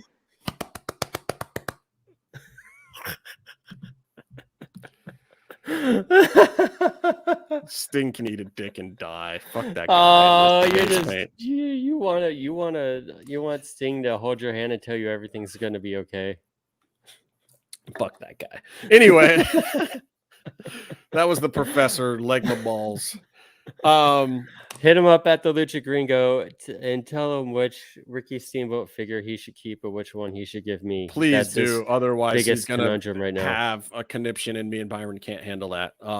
Anyway, Powerhouse Hobbs squashes Ashton Day. Hobbs not over. Was not over. Nobody cared.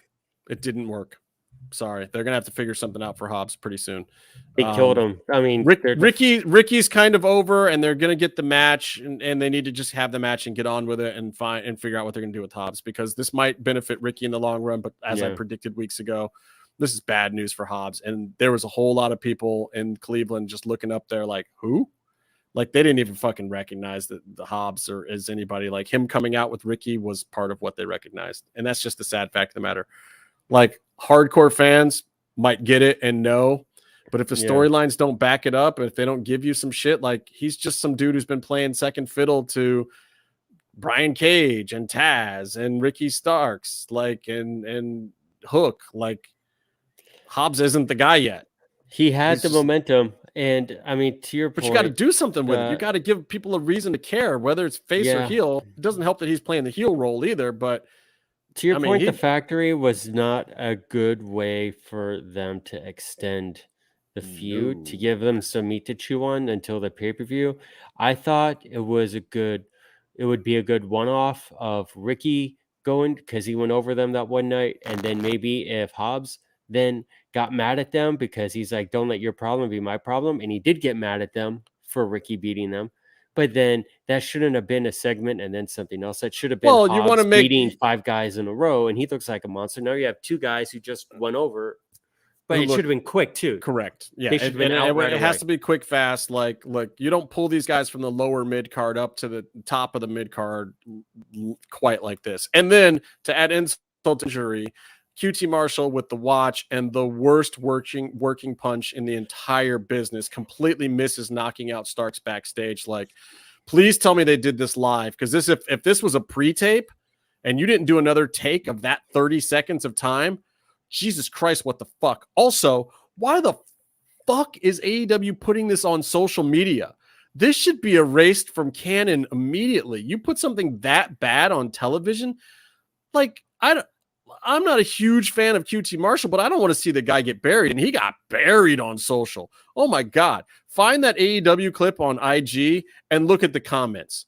Holy fuck. Because that punch was bad. That punch should not have been on television. It was not, didn't look like a stunt thing. It made Ricky look bad for selling it. It made QT look bad for throwing it. It was bad, and we need to get out of the whole program with QT at this point in time. Just send him backstage to write.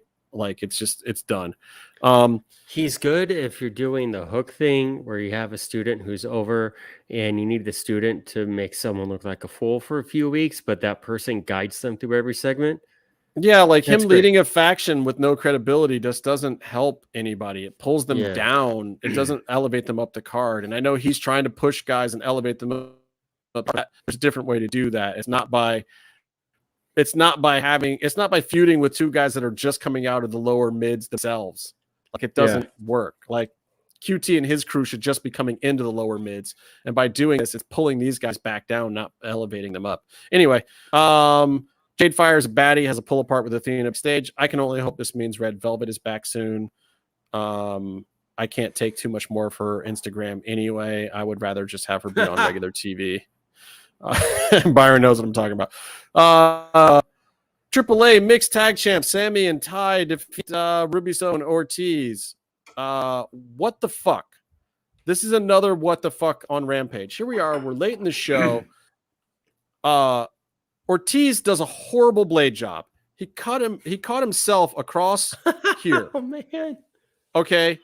Bad blade job. Not on camera. They cut away because the run-in happened too soon. Angelo Parker's like attacking him with a shoe to the face, which is what's supposed to get color. But Anna Jay's run-in is what they cut to, where she's taking out Ruby on the steps. And literally both things are happening at the same time. So then all of a sudden it's the roll up in the pin or whatever. Mm-hmm. And Ortiz is bleeding from this horrible fucking massacre job he did on his face. And there's no payoff to it. Like, this was the most senseless blood I've ever seen in a wrestling in my entire fucking life. Ortiz deserves better. And so the directing should have been better. Also, Ortiz should blade better. I know he was trying to do a quick job on the apron without rolling out because they had to get to the finish for time. Angelo should have sold it up better. It was a terrible spot to do it right in the ring corner on the backside. So it's kind of hidden from the main camera. So you don't see that any kind of contact happened that would cause blood. And also, why would you write blood into a match 3 seconds before the pin? The guy should fucking wear it. There had to have been stuff that was cut or missed from the end of the match. They cut away right when Angelo does the heel kick with the dress shoe, which is what causes the blood. Yeah, literally, and there should have been there should have been a beat after that too. Yeah, so you got to find a way to work it up. Like, is the ref doing it? Who's in the ref's ear? Why are we just letting Ortiz bleed for nothing? Like, the guy deserves better than that. Even if he did a bad job on himself. Like, it was the answer, Rebecca, is no, not as bad as Carlos. Anyway, it was just ridiculous. I was very upset by the whole thing. And I thought that Ruby did a really good job. I think she needs to just get more time in feeling out this roster. I think she had finally done a good job at WWE and working her style in with the other girls and being a little smaller and not as strong, like having a good flow and momentum to her moveset. But now she's got to figure it out with a whole new set of bodies. So we'll see what she gets with that. Claudio shatters Dustin Rhodes' dreams and retains the Ring of Honor belt. Dustin looked really good, still runs the ropes hard and fast. That's literally my notes, and that's literally all I'm going to say about it. I want to talk about one thing. Maybe a couple quick things for Impact. I watched Impact again. It was not as good as last week, mostly because you didn't have a lot of the luchadors. Mia Yim and Knockouts champ Jordan Grace defeat Vexed, which is VXT, Chelsea Green and Deonna Purrazzo. This was really, really good women's wrestling. Chelsea has gotten her mojo back completely. They looked like 4 women who know how to work well together. There was big spots. There was fast action. There was no slop. There's no potatoes. I just have to say 100% kudos, bravo to all of them. It was good. Then you had other storylines with I don't understand this one. You have Mike Bennett. He comes out, he's got Maria Kanellis with him, and he's facing Machine Gun Carl Anderson. Now, I don't know if you know about the whole meme thing with Kanellis and Carl Anderson and AJ Styles. Why the fuck would you not? They reference it. Why wouldn't you just do your Impact version of it right here? Like, she should still be trying to entice Machine Gun Carl, it would have gotten a huge pop. It might have gotten some viral notice if you're Impact leading into their pay-per-view now that is, where Doc is coming back or whatever. Anyway, and now you got Maria is the stipulation is that she's banned from ringside at their match. Like, what the fuck's kind of sense? Yeah, I want to buy the pay-per-view now. You took the hot chick out of it.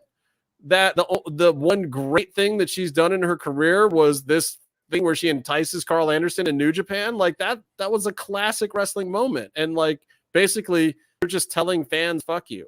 Like, I didn't get any of that. Josh Alexander had another good defense. Sami Callihan took a barbed wire alley beating for interrupting Macklin and Moose having a little argument. Doesn't matter about the storyline. It ends basically Sammy wrapped in the barbed wire from getting attacked outside, which was a good pull apart and stuff outside. Then he's cutting a thing that he wants to do a match, another hardcore match, which is awesome. Whatever. It's like, if you saw the last match with Moose and Sammy, like, please let this happen. Please. All of this was great. Like, I'm not a fan of Moose, but his hardcore match with Sammy was great. All I want to say about Impact. Couple of quick WWE things, because there's stuff going on in the WWE universe too. I don't know if you knew this, Byron, or not. SmackDown, I want to talk about the Street Profits Hit Row with the other MMMshow thing, because that was a big deal. And you heard us saying, like, man, why is this the feud right now? I don't know. But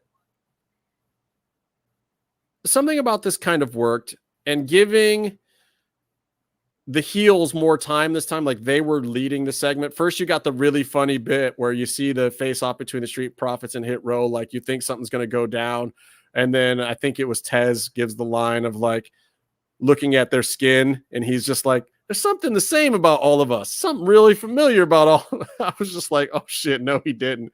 And then it's like, yeah, we all want the smoke, which is also funny. So then, they're basically going to blaze out in the fucking bus or whatever. And then you get the funny stuff with the Maximum Male Models. I still think Maxine Dupree might be the prettiest woman in wrestling right now. Maybe, or close to it. There's a few of the others that are close, but I saw some of her NXT stuff, and I don't think she looked as good. I don't know what happened when she came on the main roster, but maybe the makeup artists are just better, and maybe she's hideous. I don't know. But I think she's got a great look. I think that whole faction is good. They still need to let Max, LA Knight, Dupree, whatever, Eli Drake talk more, because it actually made this silly, fun, Vince-esque feeling thing work. It was like the better version of something Vince would do. It was fun. It was characters that you like. It was a storyline that you kind of care about a little bit. It was definitely entertainment to get you to the bigger storylines. And WWE needs that. They got 2 hours on Friday and 3 hours on Monday.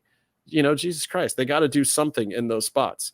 So that was the main takeaway for me from SmackDown.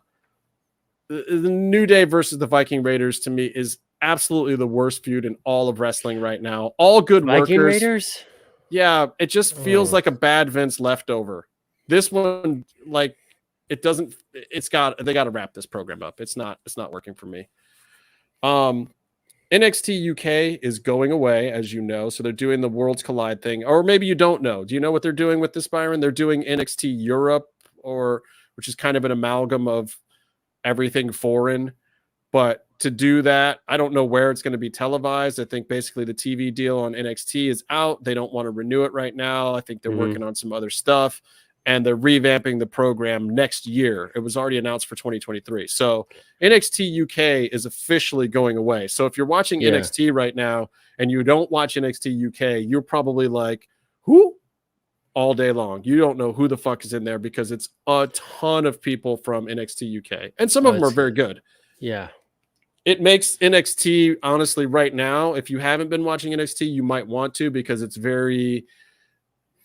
not as much a developmental program right now, because you have a lot of bona fide professionals that have been in the business for 10 years.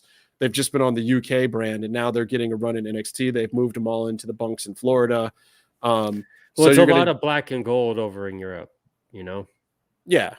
I mean, and that's basically that feel is coming back, and this might be great for Triple H right now to do this too, because it gives it's a lot of new storylines all at once, which is tough for them. You have Dragunov beat Braun Breaker. Yeah, I mean, like, look, I think Braun should drop and get out of there personally. I don't think he needs to stay down there right now, but that's just me. I love that Grayson Waller made fun of Apollo Crews being back on NXT, but without his Nigerian accent. Oh, in fucking tears. Then Indy Hartwell had a very good match, looked good, lost to Blair Davenport. Blair calls out Mandy Rose, blah, blah, blah, number one contenders. Meiko Satomura comes out and says she's actually the most dynamic champ. Great. You have a three-way, which is the right way to go for that match instead of just facing off the two champs to unify the belt. So they're going to unify. But then you get Indy feeling sorry for herself, sitting on the apron.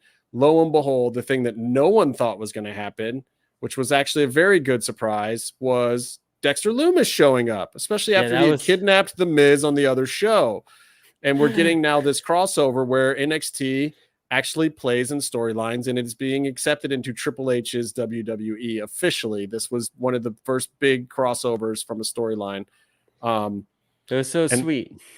It was. I loved it. I loved the whole segment. I love that we got a Sam Shaw original note at the end of it that said, "Goodbye, Indy, for now. I love you forever.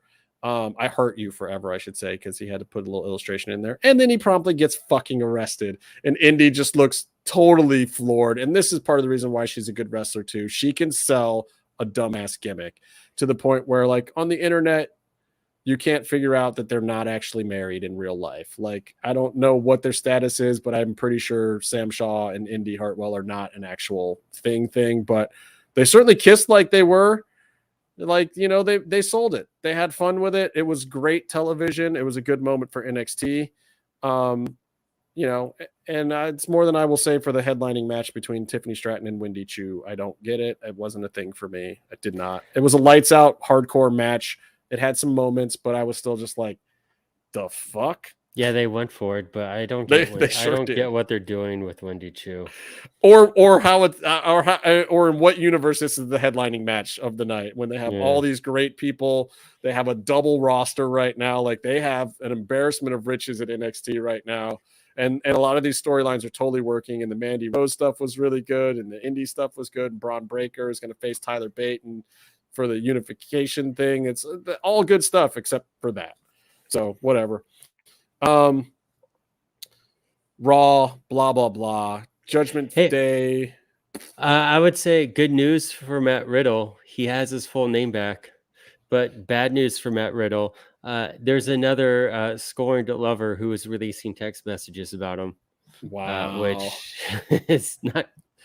Let's just talk about it. Like, look, I appreciate what Triple H did with this feud.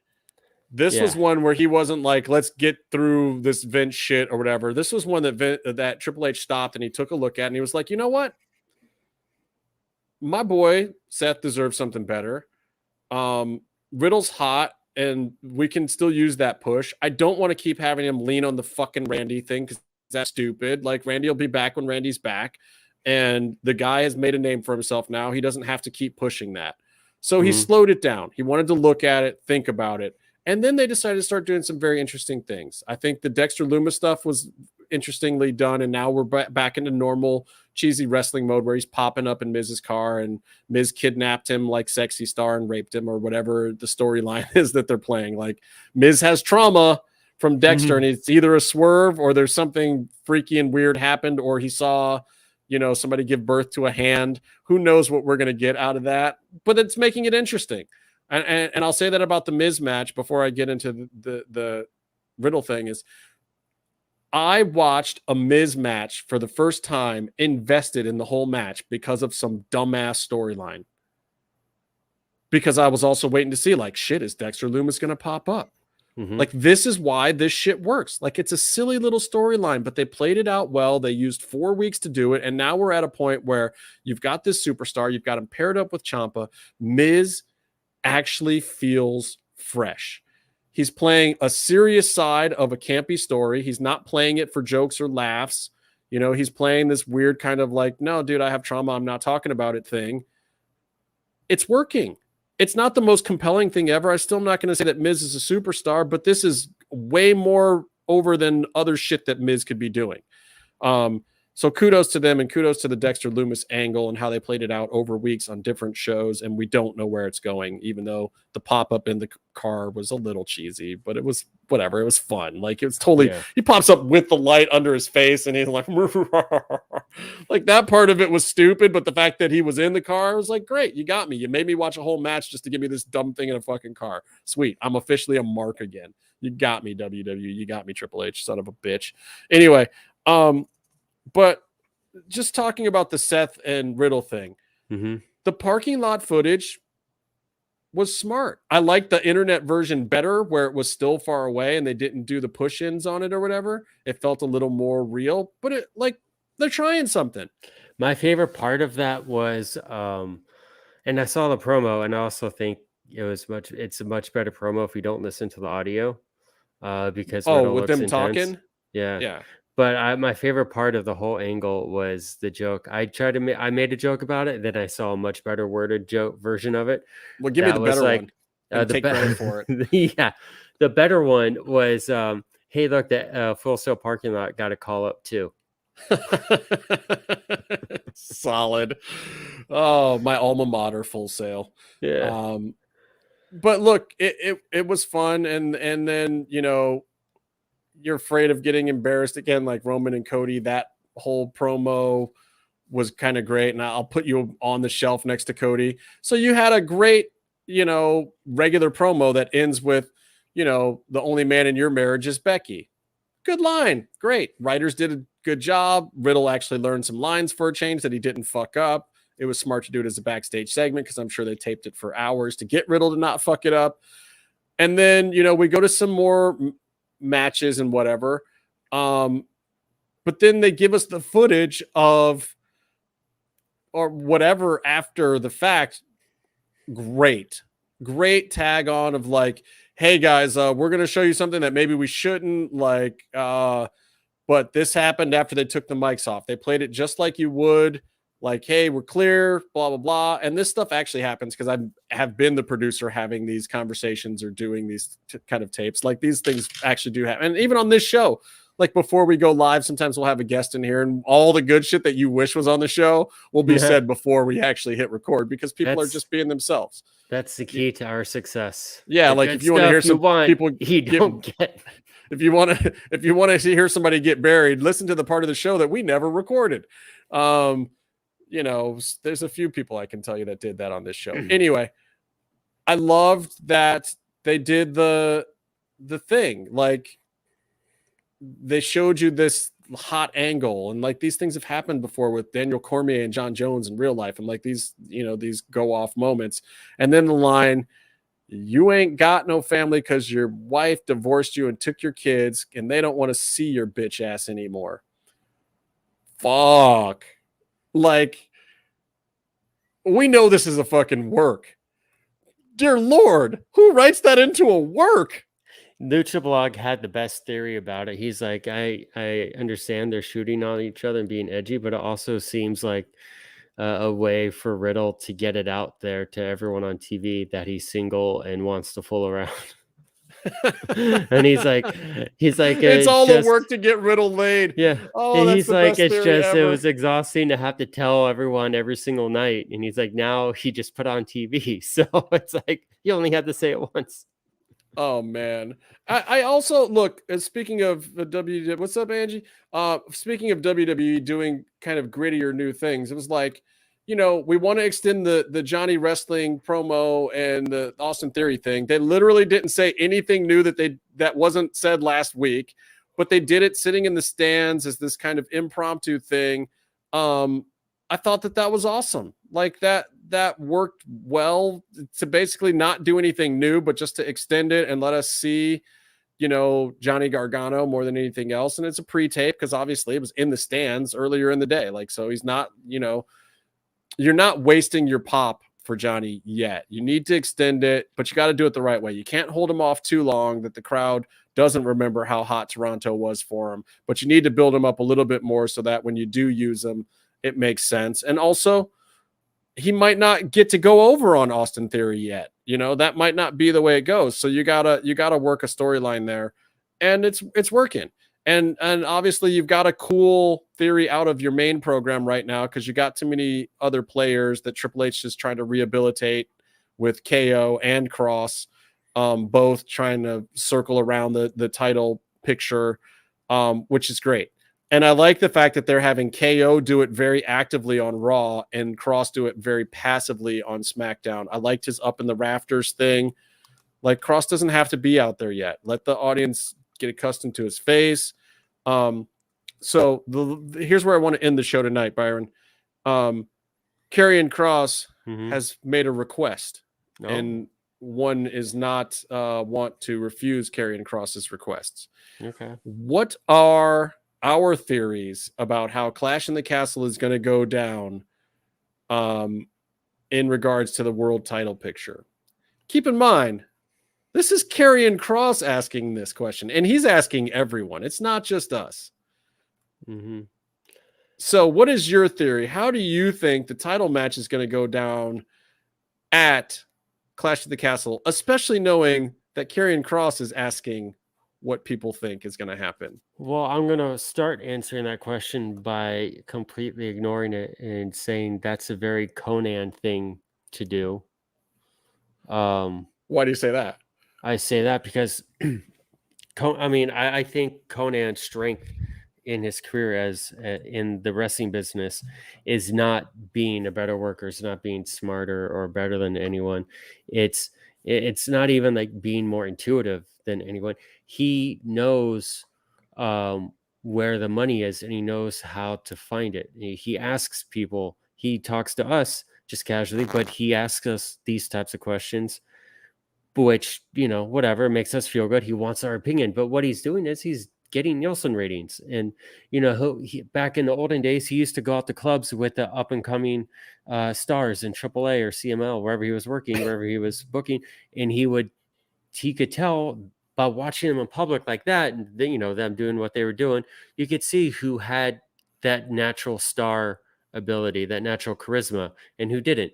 And so, like, he knows, and maybe a little bit covertly, but he knows how to find what is going to make money, what's going to draw. This question is cool because, we get the fantasy book, we get to be heard, but really what we're doing is we're letting the people who are booking know what the audience either wants to see or is expecting to see, and then they can make an informed decision off of that.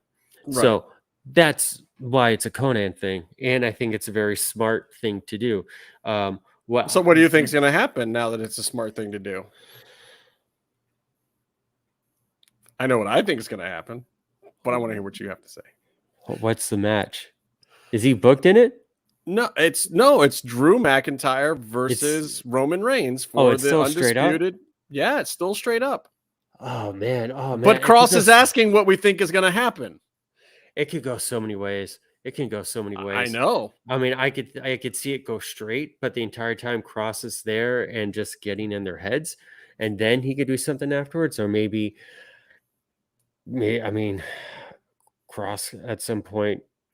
I don't know, but I do think that we still will not see Kross in his wrestling gear.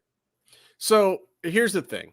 So we don't know if he has the dress or not. On TV, what they're leading you to is, I think, where Rebecca has gotten to is you want to see Drew beat Roman and get the big win in Europe, and then Kross is there waiting. Yeah. That's one version of it. Then there's talk in the sheets from the credible side of the sheets, not, from the Meltzer, the good guy side of the sheets, that kind of the plan, as people were hearing it a few weeks back when Kross first came in, is that, Roman was cool dropping to Kross at Survivor Series. Okay. So that's in the sheets. I think that Triple H, once seeing that in the sheets and knowing that, and also the fact that he's leading you to the big Drew win and the possible Cross showdown. Yeah. And then, maybe Roman goes off and feuds with Sammy or KO rather. That is kind of where they're leading some things. Yeah, I think at some Cross... point in time, here's the factor that no one is taking into consideration. I always follow the money. Mm-hmm. And the money is not in one of these other guys besides Roman Reigns having both belts. Mm-hmm. The money is in breaking those belts back up because the advertisers and the networks want it. And it doesn't mean that Triple H has to acquiesce to that by any stretch of the imagination, because it's a licensed product, not an owned product by those networks. Fox can't tell them what to do. Fox can only say, hey, we'll pay you for what you do. And they'll give input, of course, because they're the network, and there's certain things that they won't let them do, but they can't tell them how to write their stories because they don't own the show. And neither can Peacock or Universal or NBC or USA, whoever is on the other side. So, but I do believe that Triple H, being the newer guy, and as much as he's got clout in the world, he needs the business credentials.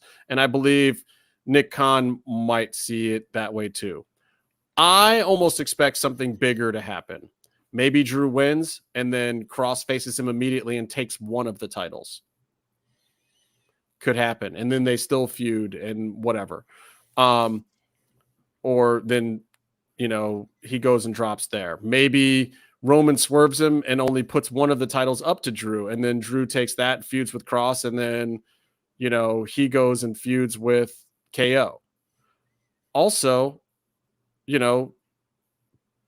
is Roman okay dropping to KO? Because that feels like where they're leading to on TV. Mm-hmm. But I feel like the money feud for them is Drew McIntyre KO and Roman Cross. So somehow I feel like you have to get out of that this way, and the belts can't stay together for much longer. They're doing the big celebration this Friday. I think that is the signifier that the unification of the belts is what is coming to an end at Clash at the Castle. Don't know how they're going to get there, but there's always ways you can write your way out of it. Bringing Cross into it and bringing Kevin Owens back into being a serious contender, and then bringing up his history about how he almost actually beat Roman. Yeah. Really I will not be surprised though if Cross is getting his passport ready. Yeah. Oh, for sure. He has to be there. But I mean, it makes it a lot more interesting than it was before. Also, you don't know. The pay-per-view was like handmade for Drew McIntyre, and that's also a consideration. And also, you don't want to take the moment from him, but and I've also heard that when things are getting out in the dirt sheets, Triple H is switching stuff up. Yeah, and that's why they're asking the questions. Triple H is the anti-Tony Khan of he doesn't necessarily want to do what people expect. He does still have some Vince in him. Yeah, he's not gone to the full making people lose in their hometowns that Vince does to really make people not get what they expect, but. Triple H came up through the system that has that in its core of, to keep things interesting and exciting. It's not always about giving the fans what they want. There is also a world where Drew McIntyre in front of, a home audience, basically, could lose. I think though, WWE, that's the swerve because we're used to the hometown, not being happy. I think that would be great. I think though, perhaps they saw a certain title match on a Wednesday night recently, and they're like, "Oh, we can go the opposite way with this," and it gives us so much more room to go afterwards. Maybe we'll see. The good news is a pay-per-view that otherwise I think would have been bland if Vince was doing it. It would have just been a showcase, and it would have been a house show in another country. House show, Drew McIntyre wins, or something, waves the sword around. You've got a ton of wrestling this coming weekend. It's so much so that maybe we even take the week off next week, Byron, because we couldn't handle it on this show. We've been trying to take a week off. I may have to. I'm going to be down in Miami filming. That's the day before my first shoot, so I don't know if I'll have time, but maybe I will. Maybe I'll hit you up and I'll be like, hey, let's do one real quick. But who knows if I'll even had a chance to watch all these things. I mean, Clash of the Castle, I'm on an airplane to Miami when that happens because it's 10 a.m. Saturday. I have a question. And then Sunday you have what, AEW and Worlds Collide on Sunday. Oh, I don't even know. You basically have 3 pay-per-views this weekend. There's like 9 hours of wrestling this weekend. Trying to keep up with it. I have a hockey tournament this weekend. It's a terrible embarrassment of riches. I don't know why these events were planned on the same weekend, or if Tony had already planned them. And I have a question for you, real quick, before we go off. Does Cross get a stable? No. Stable is Scarlet. Never. Do you need a stable? No. You never get I think you never give him alignments of any kind. I think he's always a rogue solo player. Okay. I just think that's what works. But I don't know. Maybe we'll call up Cross one of these days and ask him and find out if Triple H will let him be on this show, because we know Vince wouldn't. And we missed our opportunity while he was on the Indies, but it's just because we're dumbasses. But who cares? I feel like our window was smaller than we thought. You know what I think about Sting? Sting rules. I think stay calm and stay in a mix. No, actually, I think fuck Sting. He's a piece of shit. He's an asshole, and I hope he dies. Sting has never been mean to anyone.